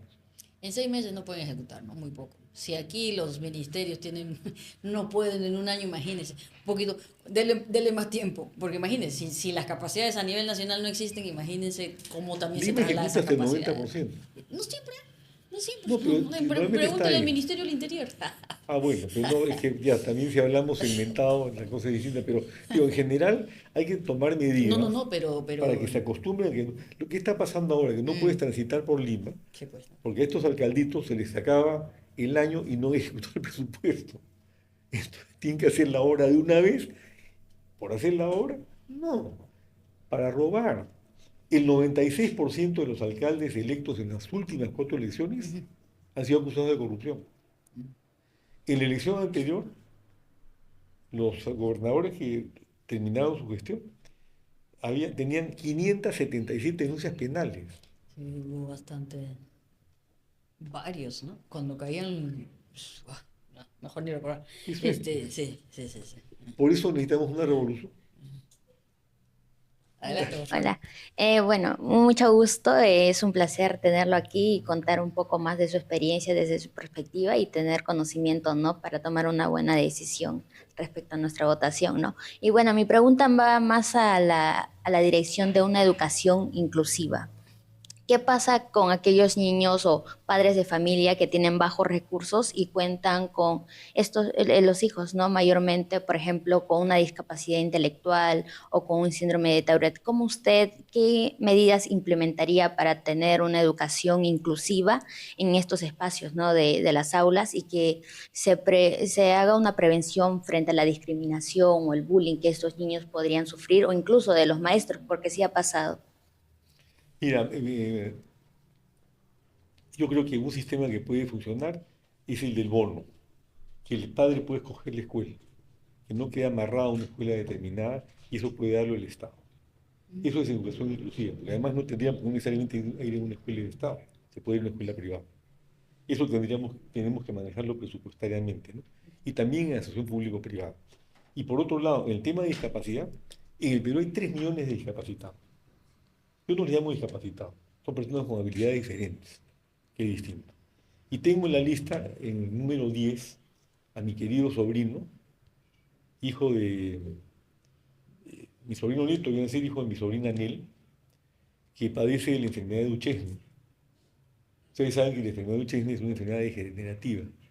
Él ya anda en silla de ruedas y no puede respirar, o sea que anda permanentemente con su baloncito que le permita respirar. Y es un chico maravilloso, inteligente, valiente, ¿no? Vamos a llevarlo al Congreso para que él dé la batalla por los discapacitados. Aquí hay una serie, lo que pasa en el Perú, hablando justamente de este chico que hablaba de las leyes, es que hay demasiadas leyes y poco cumplimiento de las mismas. En el caso de los discapacitados, yo he tenido reuniones con diferentes grupos de discapacitados, que he ido con Anel y con Andresito. Tú ves, y cuando te cuentan sus historias, hay un abandono total. Un abandono total. Una señora que tenía 3 hijos, 2 de los cuales tenían problemas mentales, y que trabajaba de 7 a 9 no sé dónde, y después al otro lado, y la querían sacar de su casa. ¿Y dónde está el apoyo que se le tiene que dar? Aquí hay una misión del Estado que no se cumple. Nosotros vamos a cumplirla. Definitivamente lo vamos a hacer. Y tienes, por ejemplo, guerreros como querido amigo Ramírez, el vicepresidente de la Federación de Ciegos del Perú, que ya se casó, me pidió un día que le ayudara a conseguir chamba en el Tribunal Constitucional. Entonces fui a hablar con el presidente del tribunal Era un trabajo que él podía realizar. La respuesta fue sí, la ley lo ampara, pero nosotros no hemos reglamentado la ley, o sea que no podemos aplicarla y lo dejó fuera. Yo esto lo denuncié. Pero hay una discriminación, como tú dices, clarísima y un abandono total. De eso nos vamos a encargar, de todas maneras, ten la certeza. Y el que va a liderar todo esto va a ser Andresito. Es un chico muy bueno y además está perfectamente imbuido de la problemática, ¿no? Claro, Como el porque, tema de salud mental. Tú sabes porque que el Consejo Nacional de Discapacidad creo que ha recibido incluso menos recursos, pues, ¿no? Porque como era parte incluso del Ministerio de la Mujer y Poblaciones Vulnerables, creo que también había reducido un poco su fuerza política, digamos, ¿no? Porque sería fundamental si usted lleva a Andrés, como tengo oportunidad de conocerlo, en esta lista, y en general desde su gobierno, ¿no? Tendría que fortalecer ciertas instituciones que se han ido desinflando, digamos, en el tiempo. Porque hoy por hoy no cuentan con eso, es que, que se aporte ¿sabes el lo que Estado. pasa? Si tú miras la historia del Perú desde el gobierno de García Pérez a la fecha, lo excluyo a Belaúnde, que era un hombre honesto, mal rodeado, pero era honesto. Simplemente han entrado a robar. Además, ha entrado gente, no tenía equipo, no tenía preparación, no había plan de gobierno. Yo me pregunto ahora, por ejemplo, que está Gerí, saca su famoso estado de emergencia copiándose de Boluarte. Yo pensé, bueno, él es dirigente de un partido que se llama Somos Perú. Se supone que como partido político debe tener un plan de gobierno que incluye un plan de seguridad ciudadana. Pues no lo tienen. La prueba patente es lo que estamos viendo ahora. Sale a hacer figuretismo, ¿no? Su estado de emergencia, ya creo que tiene 70 muertos. ¿Y dónde está el plan de emergencia? En ninguna parte. El ministro salió a decir que iba a disfrazar a los policías de civiles para que tengan... Es lo único que se les ha ocurrido, ¿no?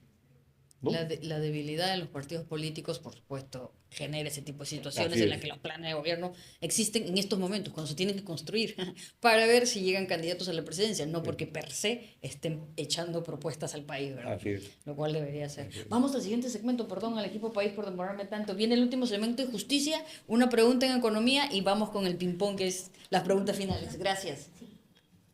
Justicia. Justicia. Robert. Robert, adelante, por favor. Sí, buenas tardes al comité organizador y de igual forma también al candidato Francisco Díez Canseco. Mi nombre es Robert David, yo soy estudiante de la carrera de Sociología en la Universidad Nacional Emilio Valdizán de la ciudad de Huánuco. Justamente me tocó, ¿no? Preguntar con respecto al eje temático justicia y derechos humanos. El modelo de desarrollo económico priorizado por el Estado ha generado conflictos recurrentes con las comunidades indígenas al afectar sus territorios y formas de vida sin una adecuada garantía de derechos humanos. Por ejemplo, como casos como el Baguazo, ¿no? Que mayormente se dio por allá por el año 2009, y otros conflictos socioambientales evidencian que la ausencia de justicia ambiental, consulta efectiva y participación intercultural profundiza las desigualdades y debilita la legitimidad del desarrollo, ¿no? En este contexto, resulta indispensable formular un plan estratégico con enfoque de justicia y derechos humanos que permitan conciliar el crecimiento económico con el desarrollo sostenible de las comunidades indígenas, previniendo conflictos y promoviendo un desarrollo territorialmente justo. Justamente con todo esto, ¿cómo puede diseñarse e implementarse un plan estratégico con enfoque de justicia y derechos humanos que concilie el desarrollo sostenible de las comunidades indígenas con los intereses económicos del país, garantizando la protección de sus derechos colectivos, el respeto a sus territorios y la equidad social y ambiental? Buena pregunta. Para comenzar, sin demagogia. El Perú es un país minero, es un país que puede tener una buena extracción de petróleo, aunque es petróleo pesado en la selva. Y por supuesto lo que están cometiendo son muchos abusos, porque no se respetan a las comunidades, no se ha respetado secularmente en el caso de la minería, que por regla general la riqueza minera está circundada por una periferia de pobreza agrícola. Entonces ahora se habla de licencia social, que no existe desde el punto de vista de la licencia. En realidad es que el pueblo que circunda la zona esté de acuerdo con que funcione el proyecto. Tú tienes toda la razón. En el caso de la Amazonía es un abuso tras otro. Ujú. Y por eso es que muchas comunidades han salido a boicotear y a reclamar ante la ausencia de un cumplimiento por parte del Estado. Por ejemplo, esta resolución de la OIT, la 169 me parece que debe cumplirse. Nosotros vamos a ocuparnos de que eso se cumpla. Pero en el contexto, un poco te lo quiero describir, por ejemplo, el caso de Tía María. A mí me pidieron que actuara de mediador en Tía María y yo me negué a hacerlo porque sabía que había mucha corrupción detrás. Pero en Tía María es un proyecto extraordinario que se puede desarrollar con plena protección del medio ambiente, que ha caído en manos, por un lado, de gente muy corrupta y por el otro lado, de personas que son enemigos de la minería porque quieren destruir el sistema. Lo que implicaría Tía María, por ejemplo, en términos de un desarrollo, es una inversión importantísima, convertir al Perú probablemente en el primer exportador de cobre del mundo, y además desarrollar la agricultura del Valle de Tambo, donde el rendimiento del cultivo de arroz, que es el cultivo tradicional ahí, es el más bajo del Perú. Y aquí, con inyección de tecnología y de dinero, se puede triplicar la producción. Entonces, todos se benefician. Y no caer en la demagogia, decir, no, no se puede, porque estamos atentando contra el medio ambiente, no hay licencia social, etc. Lo mismo en la selva. Se tiene que desarrollar lo que se tenga que desarrollar, pero con licencia social y, por supuesto, respetando absolutamente a los pueblos indígenas. Y este es también, finalmente, un problema de educación, que entiendan, ¿no es cierto?, que se puede hacer el desarrollo petrolero sin los abusos que se están cometiendo. Lo que pasa es que muchas compañías transnacionales, el caso de este derrame que hubo en Callao de Pexa, creo que es, ¿Repsol? Repsol, Ujú. bueno, el caso de Repsol en el Callao, nada, Ahí quedó. ahí quedó, Pasó un ratito y ahí quedó. todo bajo la mesa.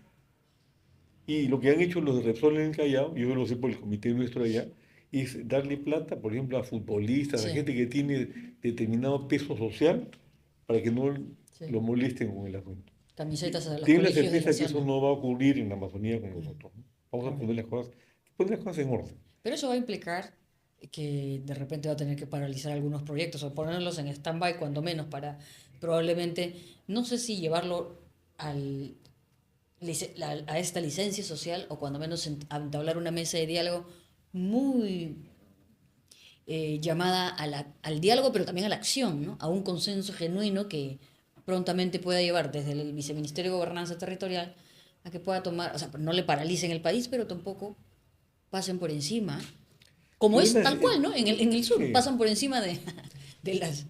es verdad, yo no te digo que esto sea fácil, ¿no? La intención nuestra es esa, o sea, la mesa del diálogo real, ¿no es cierto?, para que haya un entendimiento entre las partes. Lo que ocurre es que, evidentemente, cuando una persona está concientizada en determinada dirección, es muy difícil convencerla Pues, que hay opciones de otra naturaleza en los problemas que se están planteando, ¿no? Hay un estudio de Harvard sobre eso bien interesante, ¿eh?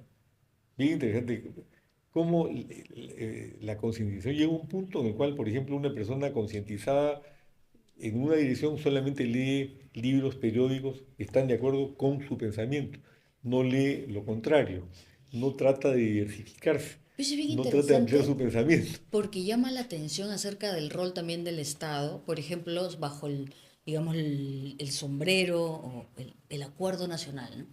Que debería ser el llamado, digamos, a precisamente generar estos consensos, no solamente responder a las políticas de Estado, pero sí de pronto, y podríamos discutir si realmente estas políticas de Estado terminan teniendo los dientes suficientes o las capacidades para ejecutar.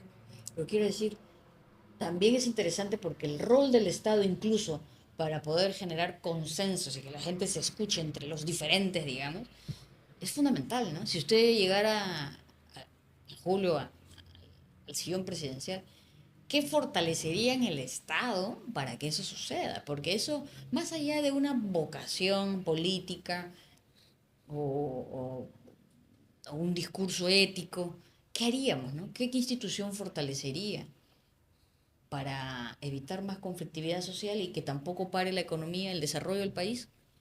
¿tendría de repente alguna idea preconcebida que vienen analizando en el plan de gobierno o todavía? Mira, yo fundé el Consejo por la Paz, que es una institución de defensa de los derechos humanos y trabaja en la construcción de la paz desde el año 1992. Y una de las razones por las cuales decidí entrar nuevamente en política es porque las propuestas que nosotros hemos venido formulando durante 30 años, todas caían en saco roto. Inclusive, desde la izquierda y de la derecha trataron de disolver el Consejo por la Paz, porque nosotros planteábamos cosas que de repente discrepaban con sus posiciones no principistas, sino en defensa de determinados intereses, ¿no? Parte de lo que, del bagaje que yo he traído al partido viene de lo que hemos hecho durante 30 años en el Consejo por la Paz. Realizábamos jornadas por la paz en colegios, fundamentalmente en universidades, etc. Qué interesante. Y tuve que desactivarlas con lo del COVID. Ahora estamos en campaña, pero pienso reanudarlas el año entrante, ¿no?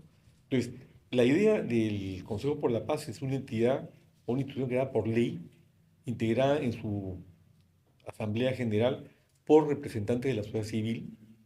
Tenemos sindicatos, ONGs, colegios profesionales, etcétera, que elaboramos en su momento un plan nacional de pacificación que fue ampliamente utilizado por el gobierno de Fujimori, que nunca nos dio el reconocimiento, que por lo demás a mí no me interesaba.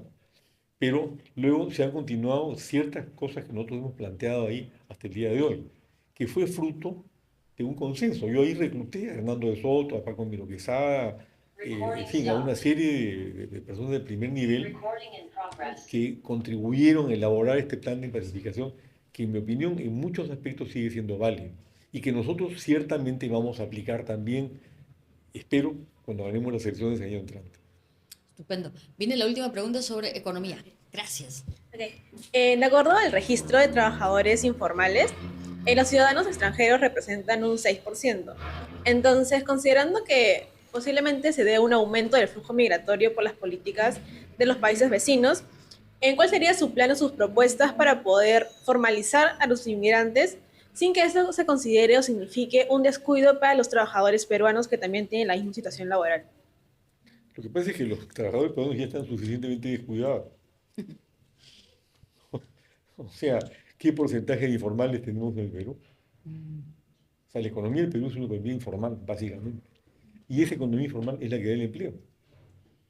Entonces, y cuando se habla aquí de formalizar, estamos nuevamente como en el tema de la descentralización. Tú no puedes formalizar en 24 horas.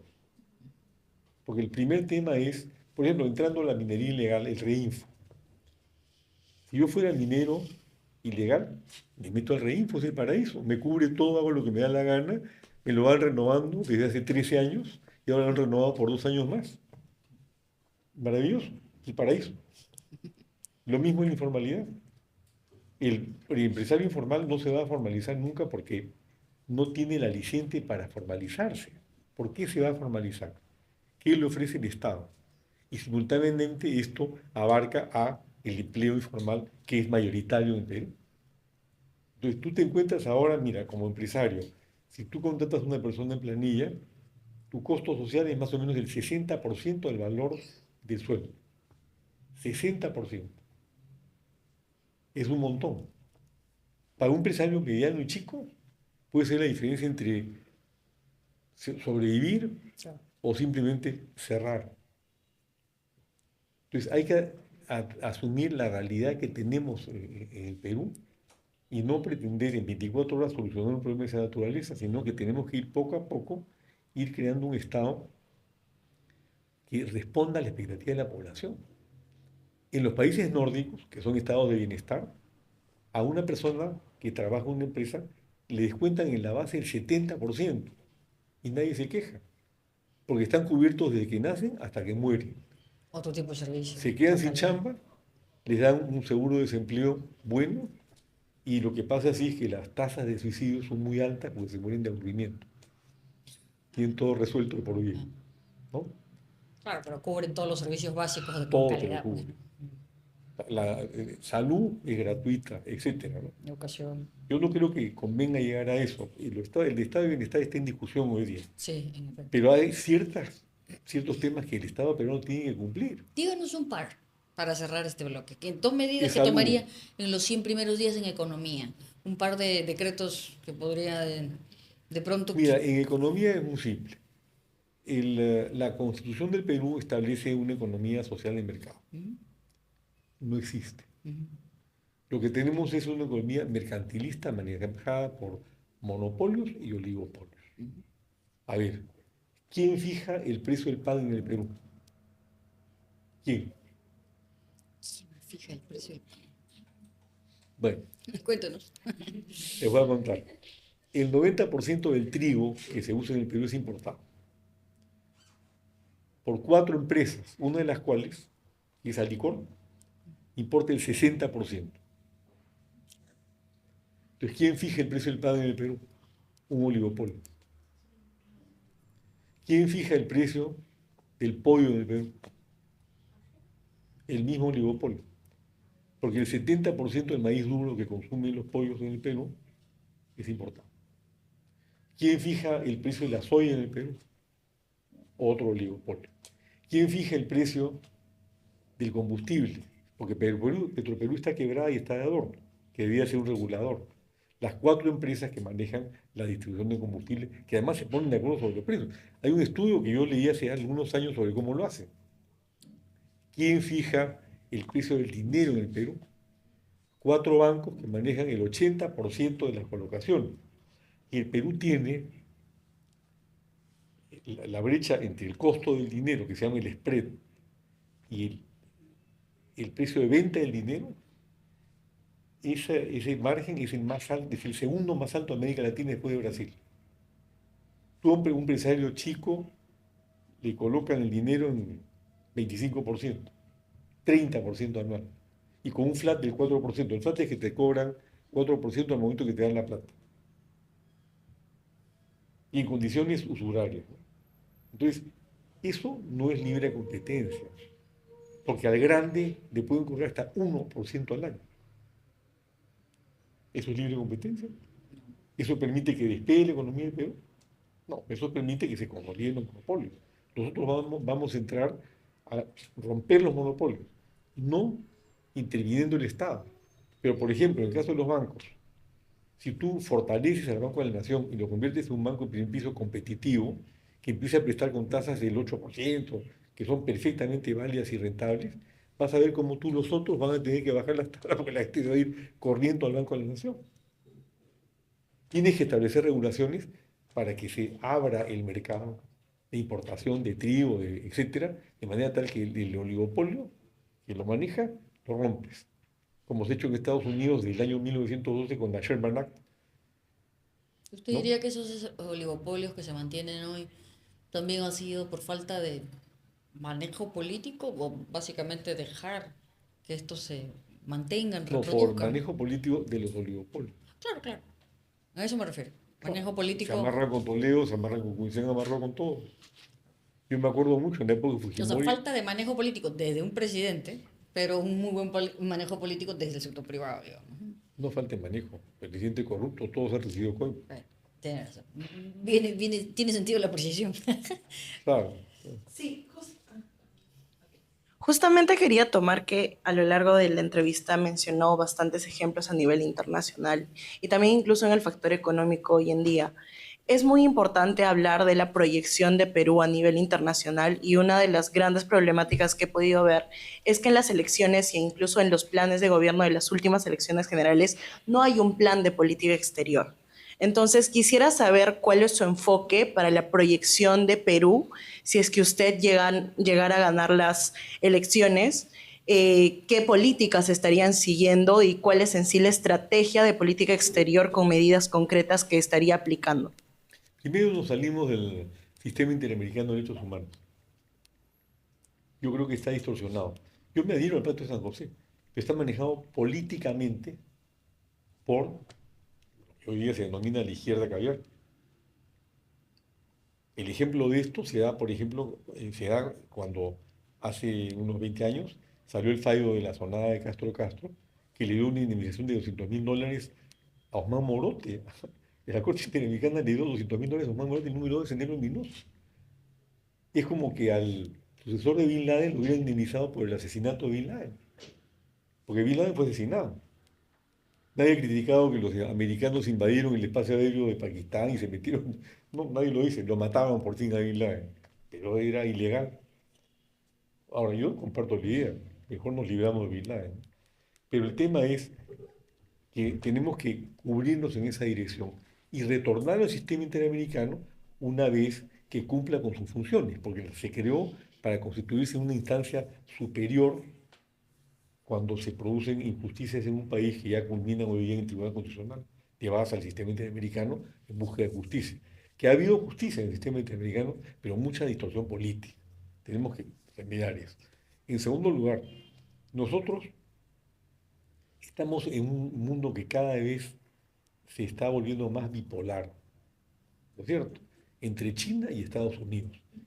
Ojo que Trump y Xi Jinping son lo mismo, ¿no? Porque al final de cuentas, y lamentablemente, claro, lo bueno de Estados Unidos es que Trump dura 3 años más y ahí lo van a sacar, supongo, ¿no? Pero el tema es que tenemos que jugar con las dos grandes potencias. Claro. Tercer lugar, la OEA no sirve para nada, es un saludo a la bandera. Un ejemplo es los propios fallos de la Corte Interamericana. Si quieren hacerlos válidos, no son vinculantes. Se tienen que ir a quejar a la Asamblea de la OEA y ahí mueren. Como se ha demostrado en casos previos, con la Bachelet en Chile, con Kirchner en Argentina, etc. Un saludo a la bandera. Entonces, hay que fortalecer el sistema interamericano, ¿sí?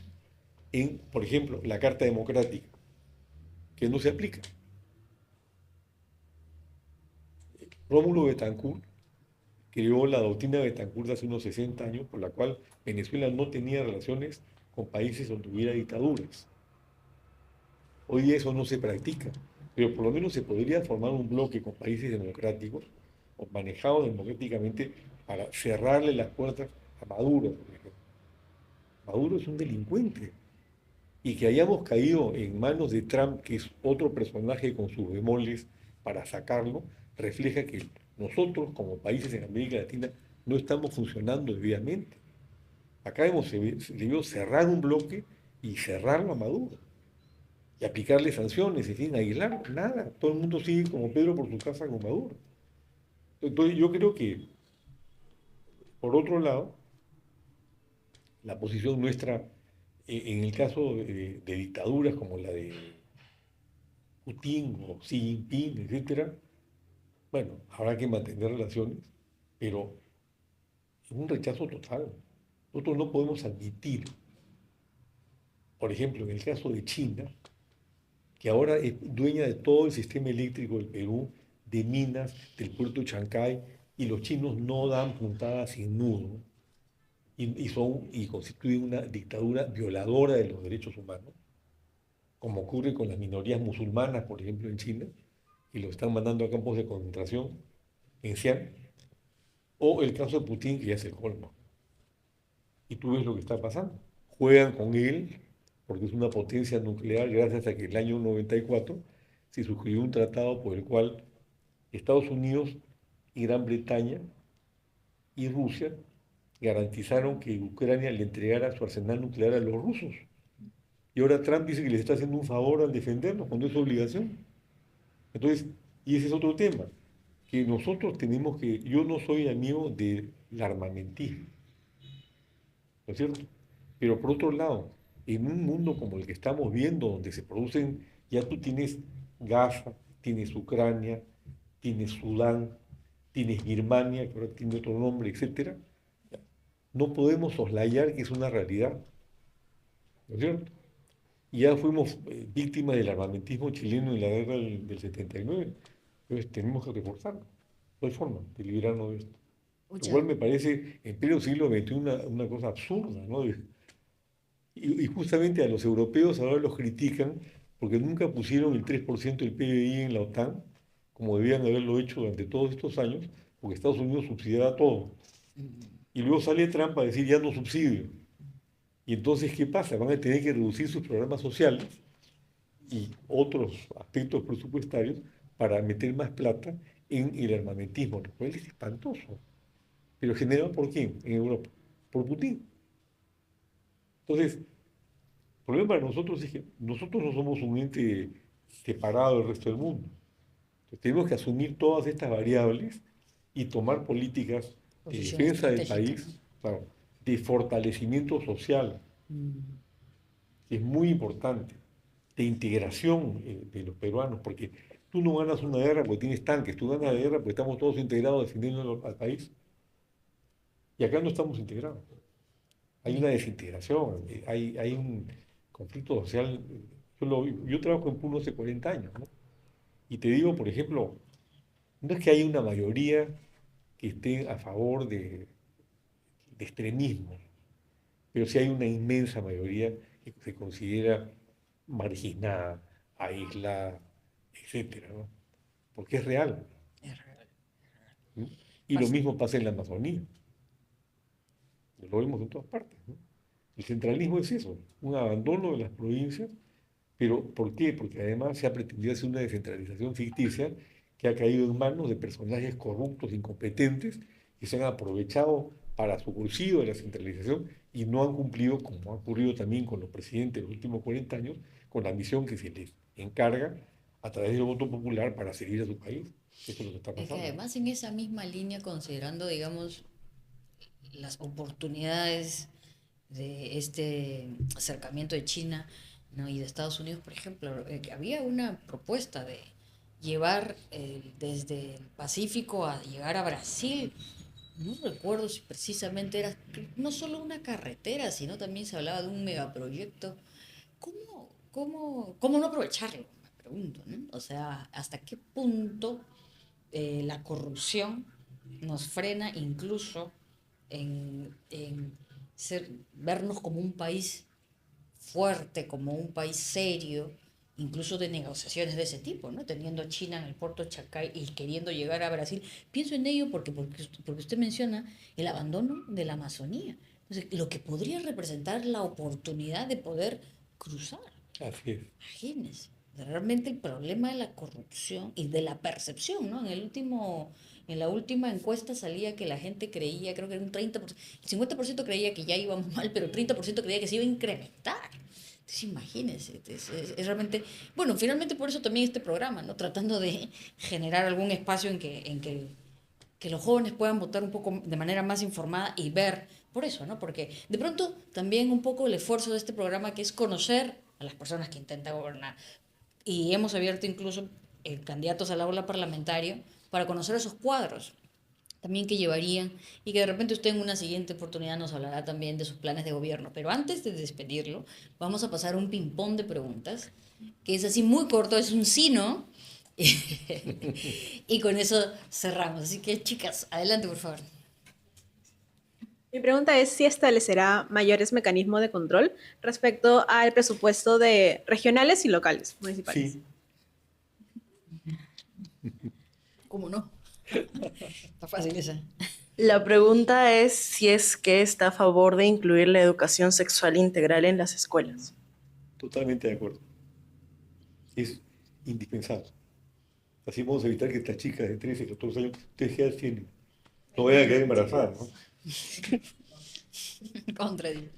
Ya. Adelante. La siguiente pregunta es, ¿usted seguirá invirtiendo en los programas de becas que ya existen y que quizás ha habido un pocos problemas, pero seguirá invirtiendo en eso para la educación? Hay que revisar los programas, mejorarlos y dar mejores incentivos y una mejor educación. Yo estoy preocupado con lo que ocurre con las universidades, donde emergen chicos mal preparados, donde inclusive en este gobierno han eliminado una prueba que se lo jalaban a todos los que iban a medicina, no hay ningún médico aquí, ¿no? Porque Acuña puso al ministro, eliminó la prueba, porque de su universidad todos se lo jalaban. Entonces hay que terminar con becas que conducen a educaciones deficitarias. ¿Brindará capacitación a docentes sobre una educación más inclusiva, considerando los temas de discapacitación, síndromes de Tourette? Me parece indispensable. ¿Estaría dispuesto a cerrar el Congreso? Sí, ¿Alguna pregunta más, chicas? ¿Ya estamos? yo lo cerraría al toque. Esa es la idea, ok. No, ahí cortamos. Bueno, chicos, entonces venimos con la última partecita que tiene que ver con un compromiso que le vamos a pedir que lo lea alguna de las jóvenes participantes y que luego le pediremos que usted firme si está de acuerdo. Compromiso país. En nombre de las y los estudiantes universitarios aquí reunidos, hacemos entrega de este documento como testimonio de nuestras principales necesidades, preocupaciones y aspiraciones. Requerimos un Estado libre de corrupción, la escucha activa a los pueblos indígenas, facilitación de servicios de salud de calidad, oportunidades para que los menores desarrollen sus capacidades cognitivas, desarrollo pero sin abusos, y la eliminación de monopolios. Confiamos en que si llega a asumir la presidencia, usted se comprometerá a escucharnos, atender nuestras demandas y construir un país donde la educación, la igualdad de oportunidades y el bienestar juvenil sean prioridades reales. Este compromiso simboliza nuestra esperanza en un liderazgo que dialogue, represente y actúe con responsabilidad frente a quienes somos el presente y el futuro del Perú. Yo hubiera podido dictar este compromiso. Muy bien, estupendo.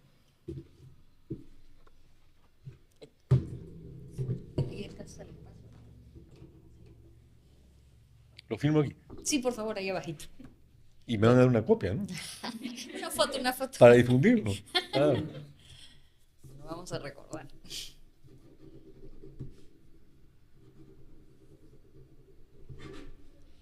Francisco, antes de irnos, una última pregunta que siempre hacemos al final, a ver, como para no olvidarse. Cuéntenos un error personal que haya tenido y que de pronto se arrepiente y que de pronto quiera comentarnos a la luz de sus años, de su experiencia, de su vida. Un error personal que cuando piensa y dice, quizás debí... Confiar demasiado en la gente que me ha acompañado. ¿Cómo corregiría eso si llega en julio? Desconfiando. De acuerdo. Paso 1, paso 2. En serio. Va a tener que cuidarse mucho porque va a requerir más o menos unas 370 y pico personas para gobernar en el alto gobierno. ¿Cuenta con esa gente? Ya que estamos entrando ahí cerrando. No, tenemos un buen equipo. Creo que hay, por ejemplo, una buena cantera en los colegios profesionales que secularmente han sido discriminados, porque lo que nosotros no vamos a hacer es pagar favores políticos con puestos públicos. Y yo creo que el grave error que se han cometido durante todos estos años es ese. Caso, por ejemplo, de los mochazuelos. Yo no les he hablado a ustedes, y voy a aprovechar, de la revolución parlamentaria. Cuéntenos para cerrar, cuéntenos. Ya. La revolución parlamentaria consiste en lo siguiente. Primero, eliminación del sueldo. La idea es que los parlamentarios, senadores y diputados reciban un estipendio como los regidores por concurrencia al Pleno y a las comisiones de trabajo, que sea equivalente al sueldo de 15.600 si trabajan.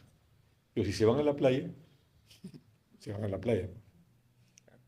Segundo, revocatorio del mandato. El pueblo los pone, el pueblo los quita. Tercero, se elimina la semana de turismo, la semana de representación, y se reemplaza por la obligación de tener una oficina abierta 24/7 en las circunscripciones que los han elegido, como ocurría con los tribunos del pueblo de la antigua Roma. Porque el tribuno del pueblo, en una Roma inicial que era manejada por la aristocracia romana, era el defensor del pueblo. Ese tribuno tenía su casa, en buena cuenta, abierta las 24 horas. Y eso es lo que vamos a hacer nosotros. A disposición de las preocupaciones Exactamente, locales. Exactamente. En cuarto lugar, vamos a terminar con el transfugismo. ¿Cómo? Tú renuncias a tu bancada, te vas a tu casa. Entre el deficitario. Y en quinto lugar, vamos a terminar con los 7 asesores que han creado una nueva casta que se llama mochasueldos. Yo fui diputado y tuve una secretaria. Y sí, yo me acuerdo que en esa ocasión yo integré en esa época la Comisión Bicameral de Economía que no tenía asesores. Entonces, cuando le planteé al presidente de la Cámara en esa época, sí me dijo, vamos a nombrar, no nombraron a nadie. Ahora tienen 20 asesores en cada comisión y encima cada congresista 7 asesores, de los cuales las 3/4 partes no asesoran nada, sino que les dan la mitad del sueldo. Entonces, eso también lo vamos a eliminar. Esa es la revolución parlamentaria. Interesante la propuesta. ¿Qué Bueno, les parece? ¿Están de acuerdo? suena bien, suena bien. Y otra cosa, la bicameralidad. Yo estoy de acuerdo con la bicameralidad, pero no esta bicameralidad. ¿Qué es lo que han hecho? Han metido una bicameralidad, además hasta con absurdos, ¿no? Para ser presidente de la República tienes que tener 35 años. Para ser senador, 45. ¿Cómo es esto? No lo entiendo. Pero en todo caso, la norma establece que para ser senador tienes que tener 45 años o haber sido congresista, con lo cual han retornado a la reelección. Y según pude ver en un periódico el otro día, ya hay 80 de los 130 que quieren ser senadores. O sea, parece lo hicieron. La idea nuestra de la bicameralidad es que se pueden poner 3 senadores por Lima, 1 por región, y 190 diputados, o 96 diputados, 1 por provincia, para que cada uno represente a su provincia en las condiciones que yo acabo de describir. O sea, con la revolución parlamentaria en camino, como era antes, que el diputado representa a la provincia y vela por los intereses de la provincia, y el senador es un senador regional o es un senador por Lima. Ok. Esa es la idea de nuestro planteamiento sobre la bicameralidad. Yo recuerdo mucho cuando yo fui diputado que Alan García quiso estatizar la banca.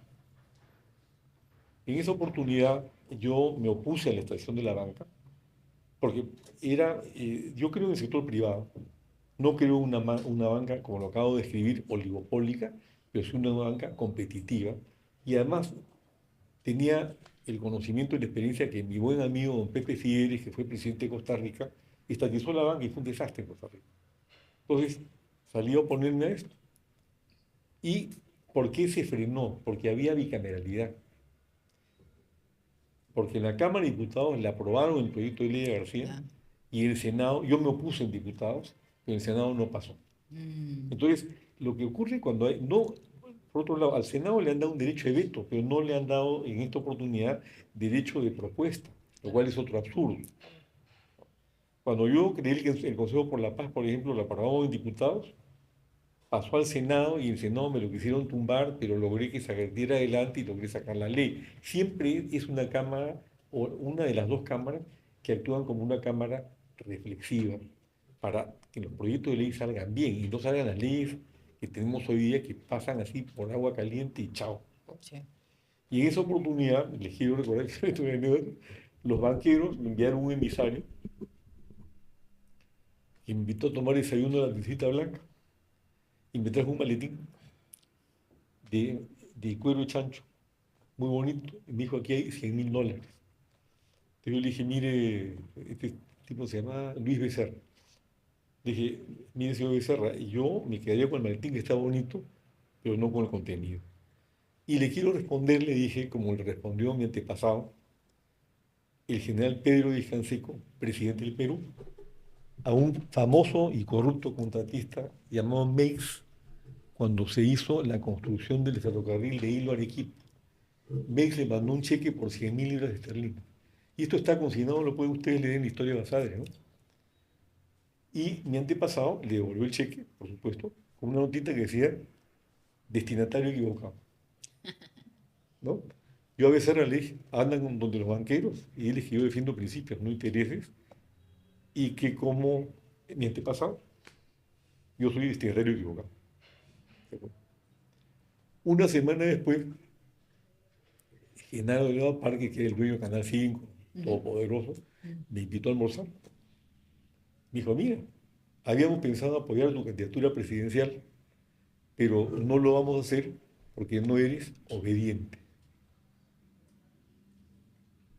Ya saben ustedes, yo no soy obediente y ustedes nunca deben serlo. Gracias por esa anécdota, nos ilustra bastante. Quiero agradecerle a los jóvenes que han participado de manera presencial, en especial a los jóvenes que también nos acompañan de manera virtual. Gracias por todo este acompañamiento en estos meses, pero retomamos ahorita en enero que empieza la campaña con todo. Gracias por participar en Candidatos al Aula. Ya nos vemos, hasta luego. Bye bye.